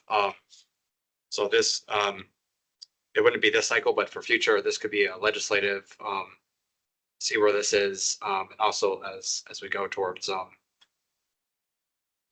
potentially getting more revenue, more equitably revenue. I think this could be something. I don't know where it is. It's going to go this year but I know that other localities have that authority, haven't used it, so this could be something to look at. Okay, is that something you wanted to add as a potential thing under the legislative priorities? No, not something to add, but just something to watch. It's okay. Yeah, a lot of people have brought that up to me, and I feel like there's a lot of buzz about that in particular. I don't know if I've heard where Spanberger specifically is on that, but yeah, it'll be interesting. I mean, I think there's a whole bunch of housing legislation that's been vetoed for the last 4 years that is suddenly going to pass and be signed into law, as well as a bunch of new things that weren't even introduced before. So I think it's going to be a big year, at least for changes in housing policy at the state level. It'll be interesting to see exactly what all of those are, especially the new ones, because I think it seems an expectation that a lot of things that passed and have been vetoed are just going to sail through and not really have issues. But you never know. But there's a lot of new things that we'll see. Next one, monitor the redevelopment and financing of Barcroft Apartments. and efforts to reduce displacement of existing residents. There wasn't a whole lot last year on this one. I don't know, Alex, if we're anticipating a lot on Barcroft this year. Probably an item or two. This year is big on all the renovation phases, making sure all those close. I do think there will probably be a new project for you all to hear. It would be the new construction phase Okay. part of it. But staff is working diligently to keep trying to close all the renovation phases, which all need to be closed by the end of 26. So we are working on that. So Sounds good. Then we have monitor efforts by county staff to increase equitable access to home ownership. And I know last year I had asked for a briefing about the home ownership like implementation of the study. And I think staff said there's really nothing to update on. I know a lot of the home ownership study was dependent on that one like federal grant, which we did not get. I still would like to know, are we doing anything like to implement that? Like, I think I would still like a briefing that like, I assume there are some things that we are doing that came out of that study, even if we're not doing any of the things. So yeah, I would still like to see that because a lot of work went into that study for how many years? And even though we didn't get the grant to do a lot of I think it was all the new things were based off of that one grant, but there were a lot of tweaks to existing programs that I don't know if those have been implemented or not. It would be great to find out. Monitor the county's eviction prevention efforts. And Maureen, actually, while you're here, so I know the county manager and the board discussed last year. The goal is to steadily decrease the eviction prevention money that we fund, and that it soared around COVID and after COVID, and the manager's been pretty explicit that like he wants to keep decreasing that amount, and that it was, I don't know if unsustainable or what, to provide the level of the eviction prevention assistance that we're providing.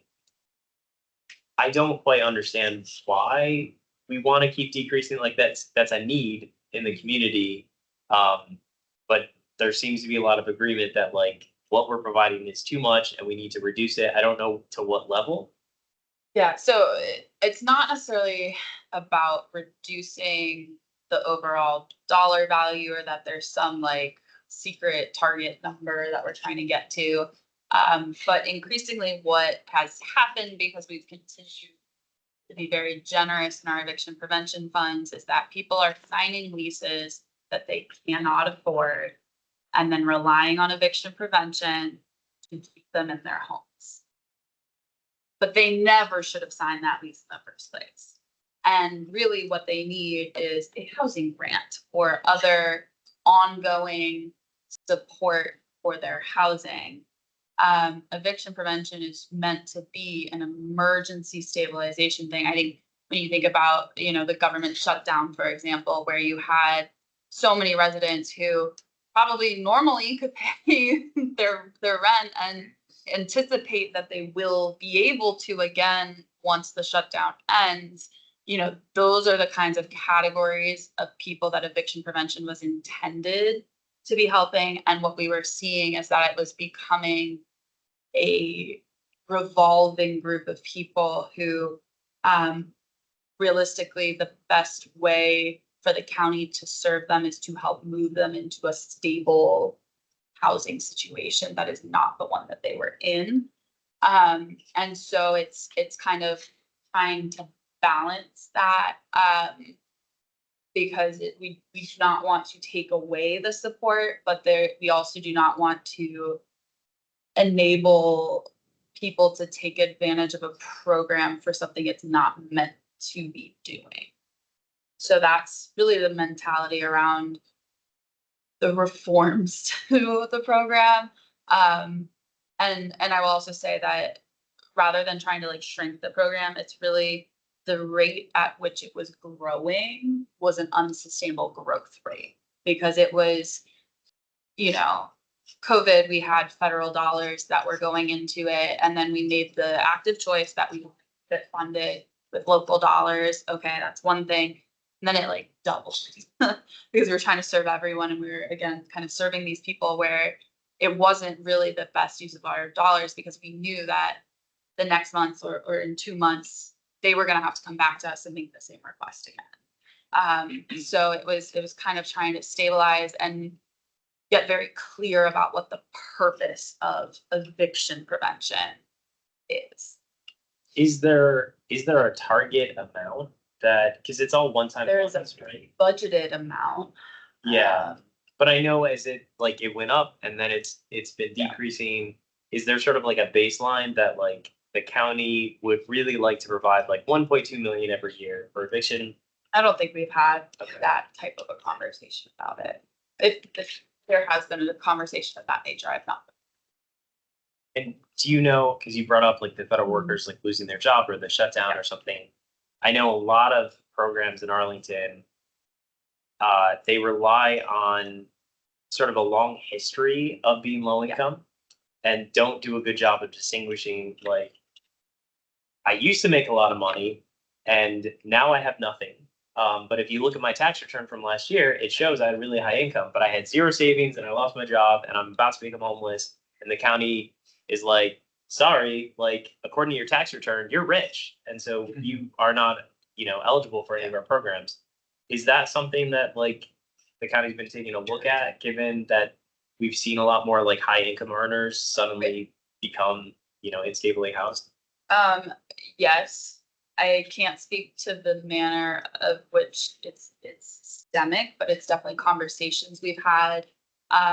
Human services leadership is certainly very aware of this problem, acutely aware, I would say, and they do provide a lot of services via direct case management. And so their case managers are obviously aware when people come in those situations. And, there are some programs for which we don't set the eligibility criteria. Can't be flexible there. But I know, eviction prevention is one where we are able to grant exceptions for extreme circumstance. Like it lets us have a little more of a judgment call. It has to be escalated and there are multiple levels of approval if there is but it's possible. So, we've certainly in the last year had that conversation. Okay, it's helpful. Then we have monitoring the implementation of the Joint Housing Commission Tenant Landlord Commission Subcommittee on the Status of Aging Properties report, which I think Alex no longer doing annual reports on that. Is that So I think I'm gonna have to confirm, but I think we've moved it over to the affordable housing dashboard and tracking status there on it now, but I can confirm that. okay? That would be helpful. Promote tenant empowerment, examine strategies to advance economic stability and promote pathways out of subsidized housing for low. That last one, boy, I would love if we came up with a solution to that. I think it's good to keep on here. That's a tough one. But hopefully. And then reinstate annual field trips, which I think we've kind of already talked about. Then, okay, so anything in the policy section, people think is missing, should be taken out, should be changed. I actually removed a lot of specific policy things because I felt like they were already covered in the subcommittee's sort of scope, and that we didn't need to include them as separate bullets. Okay, and then the collaboration section, really, I don't think changed from last year. So these are all the commissions that we're going to continue trying to work with and collaborate. We have the chair of that Tenant Landlord Commission here tonight. Thank you for being here.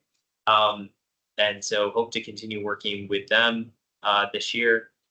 And then, I try to have conversations with the Alexandria, like affordable housing, like commission and the Fairfax one. The Fairfax one never responds, but the Alexandria one does. Normally it's just sharing like legislative priorities. So we kind of coordinate. But yeah, anything in collaboration that people think should be added is missing or should be changed. Just saying that I was the one doing the CQE2, I'm not gonna be here anymore, but I also know there's another climate action plan group that Jason, right, is doing, so I don't know if that also falls, like if they're already there anyway or whatever, but yeah. Yeah, I mean, I still think it should be a goal for us to continue that partnership. Exactly what that looks like this year, we'll have to figure out. But unless you want to stay on the commission, rescind your resignation. It's an option. Okay, and then our anticipated schedule. Don't have to talk about this meeting.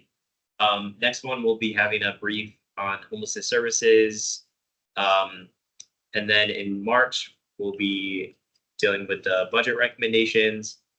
And then April and May, I'd love to get an update on like the housing legislation that passed in the General Assembly. I think veto and signature is usually April for legislation. So we should know by the end of April and May what is passed and what would be taking effect in July. And then for the General Assembly legislative priorities, we'll have to start that process earlier and finish it by July in order to the new schedule. So that's something, if it typically takes us like 2-3 months, we would need to start in late spring to be done in time. Then I have, with no particular meeting date, but things that I would still love to have briefed to us. Update on the fair housing plan implementation, updates on housing grant, housing choice vouchers, and eviction prevention. I think comprehensive planning that's wrapping up this year. Phase 1 will wrap up. Okay. And then the board will have to make a determination about if or how to proceed on What is phase 2? looking at the general land use. Okay. Well, for phase 1, it would be great. I don't know if they're planning to do a roadshow with all the commissions to say, here's I what. don't know. Okay. Yeah, it would be great to have them come back and say, here's what we're recommending to the board. And then we already talked about the CAP, long-term strategies, implementation. We already talked about the home ownership report implementation. And then I would love to have Destination 2027 briefing again. And we now have a new public health director. And so hopefully that will get picked back up. I know it's kind of like on hold when they came last year to talk to us about what had happened, and it all dates back to segregation and like a lot of the fair housing plan stuff. But I think that's important for us to push staff on and consider as well. Is there anything that folks feel like shouldn't be on here or is missing?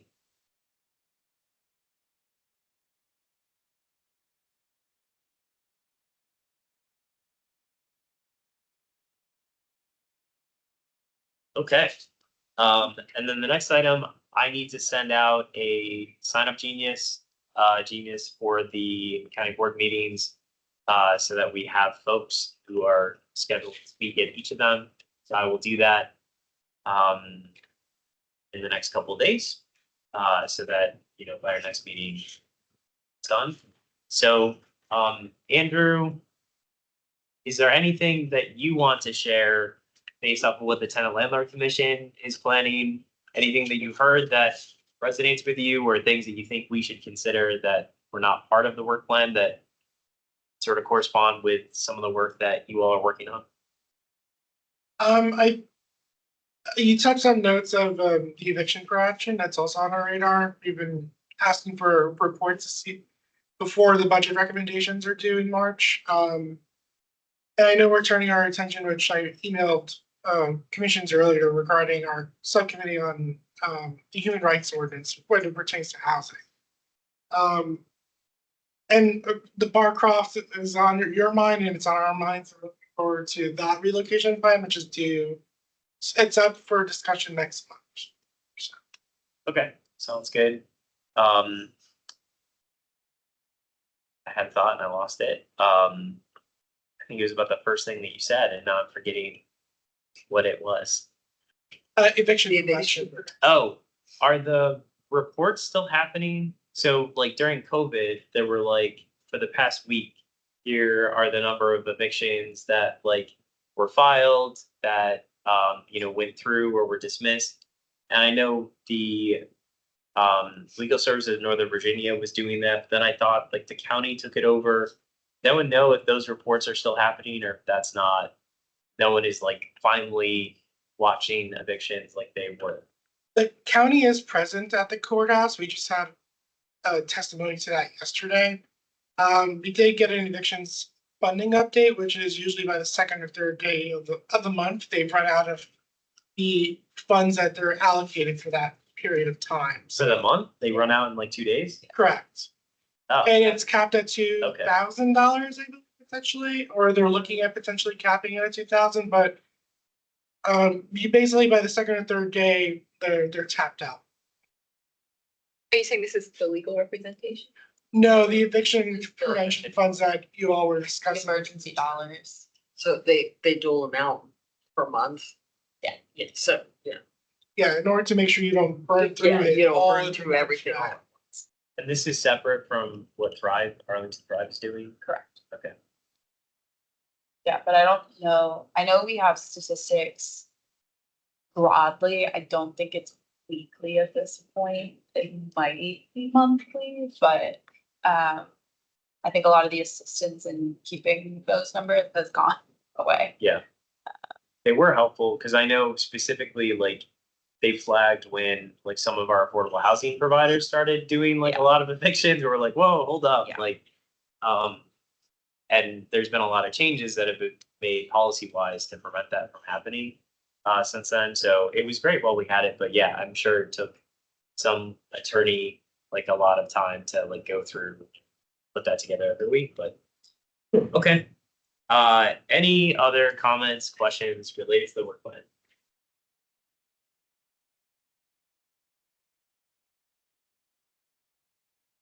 Okay, do I have a motion to approve the work plan with the addition of, like, I'll fill in the primary housing commission member and backup ones for the county board meetings, and I'm removing the study rent stabilization, and everything else is staying the same.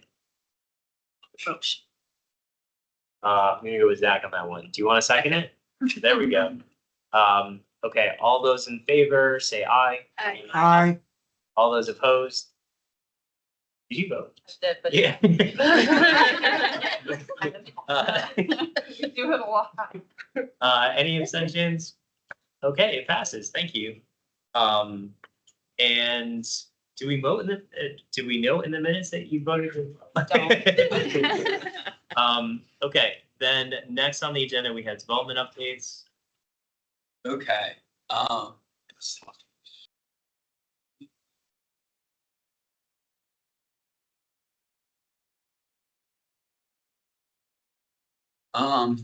so I'm going to share one development update today.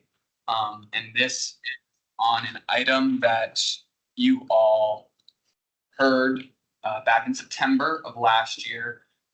So it's the Inn of Roslyn, which is not far from us here in Courthouse, just down the hill. And so I'm just gonna remind you that what happened there. The applicant came to the Housing Commission. Staff had a recommendation to support the affordable housing program, which you all approved unanimously. And so that affordable housing program remains unchanged. So just real quick, there are 3 parts to the contribution that are being proposed. There's a base contribution, which is 141,000 in cash approximately, or 1 on-site unit, 2 off-site units, or 2 off-site units elsewhere in the county. That's the first part. The second part is 7 units, and that is to meet the Fort Myer Heights North Plan housing requirements, which call for 20% of the GFA over the GLUB maximum as on-site caps. So in that little tranche, there are 3 1-bedrooms and 4 2-bedroom caps being to fulfill that. And then there's also a bonus density piece to this, and there are going to be 6 more caps provided through that piece. 3 more bedrooms, 2 bedrooms. So all in all, it will be a base contribution plus 13 on-site caps up to 60% AMI for a term of 30 years. And at least one of those paths will be a type A accessible. So staff still recommends to approve the affordable housing plan, which has been unchanged since September. So we are bringing it as a development update because you all already heard it and voted on it, and it is unchanged. So that is the staff update, and then we do have a public comment as well on the item itself. What were the 2 words that were added? So Stu might be able to speak to it better, but I believe it's certainly or certainty in twice. Sure. Yeah, and What was the question? so yes, there's a question on what exactly were the 2 changes? Basically what the changes were very much when we created the plan these years ago. Wasn't the idea that the goals really just affects the goals, and rather than saying goals which staff thought basically made them stuck with dealing with every goal in each site. This gives the ability, by adding the word certain in 2 places, to deal with, I guess, the overall vision, goals, and specific goals in the specific sites. And that's much more in keeping, because I was there for every minute of the original plan, which was, instead of 6 months, more like about 5 years of negotiations. So we were happy with that, and I spoke to you in September. So I thought I could just say, I'm Stuart Stein. I'm here representing the Radnor-Fort Myers Heights Civic Association. As I explained to you in September of last year. We usually request, right, for all these years, levels of affordability extending beyond the 60 AMI and beyond the 30 years. And we'd like to see the county continue to negotiate and have a projects future. The Fort Myers Heights North study plan is very much in response to the accelerating loss of affordable housing and continuous pressure to dismantle this diverse community and replace it with a continuation of Roslyn Courthouse instead. One of our concerns was the loss of market affordable units and their related levels of affordability, along with their more open qualification criteria. We still have those concerns, especially where Mark's currently exists. But with this project, we're thrilled to have totally new CAF units. We very much appreciate and totally support the addition of 13 new affordable units at the Inn of Roslyn site, a place where no affordable units currently exist. We hope you will agree and continue to support the site plan. The small modification helps to clarify what we felt in September, that the site plan is not only compatible with the plan, but just what we had in mind when we created it. And if I could add just one thing on a personal side, not having to do with it in Roslyn, but I was very happy to see, as before, tenant rights work plan. And just personally, I also would be thrilled if you'd be looking at the relocation guidelines to the tenant landlord. And when you're dealing in the future with legislative authority, you know, because that's always been a thing. I mean, tenant landlord might say, you know, speak to housing, which would say in the past, well, I see more interest in your group, this committee. But over many years, I've brought this up. You know, it sort of floats from tenant landlord to housing to the county board, kind of back and forth. But wonderful if you had the authority actually to expand. It's, the relocation guide, especially when dealing with people losing their homes, let's say for a affordable site, and that could very much be totally up to negotiations. It is totally up to negotiations once any bonus is involved at all. So Thank you. Thank you very much. So is the county manager now supporting the site plan? So I'm actually not sure. I didn't get a response. My understanding at this point is that there will be, so there's two separate but related items. There's a zoning ordinance text amendment that addresses the Fort Myer Heights Special District. And that's where we are the proposal is to adjust a couple of words in order to bring it into consistency with how we do all of our other area plans, which is to provide legislative flexibility on which goals are achieved by which sites, rather than requiring all goals to be achieved in one single site. So this is the zoning ordinance text amendment is proposing to bring this special district into the same world that pretty much everywhere else in the county is. And then separately, there is the 4.1 site plan. So zoning text amendment, staff recommending yes. And then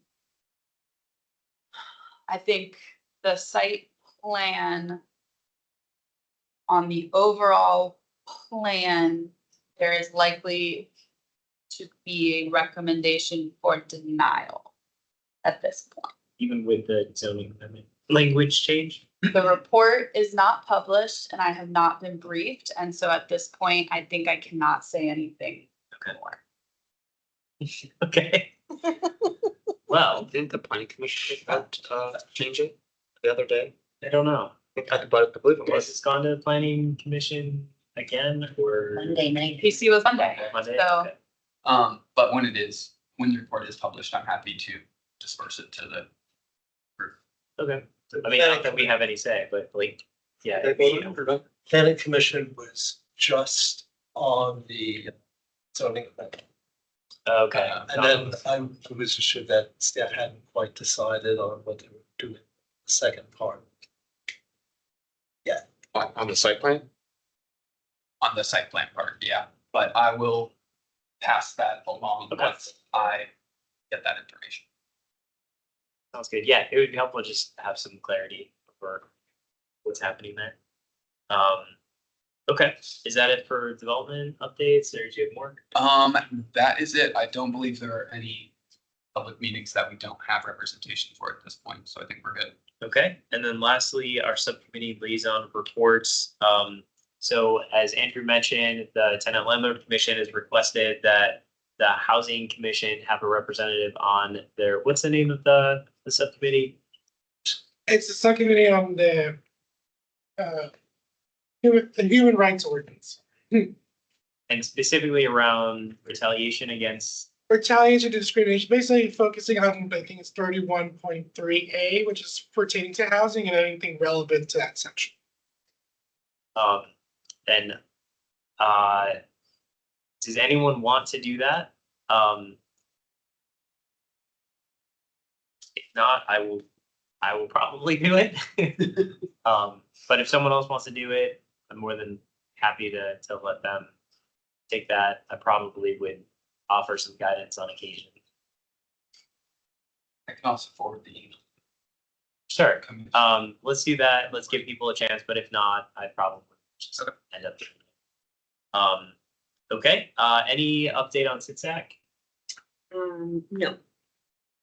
C2E2, Katie, any update? I forget if I mentioned this last month, but they did pass the updated green building incentive policy.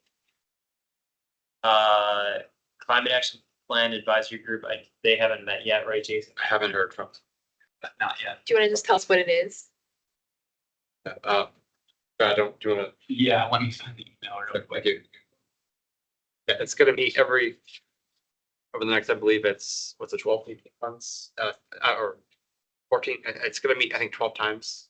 For 90 minutes, virtual, to talk about climate action plan. I guess that's coming up, and across Arlington, because there's an initiative on that, so I'll just be representing that commission. So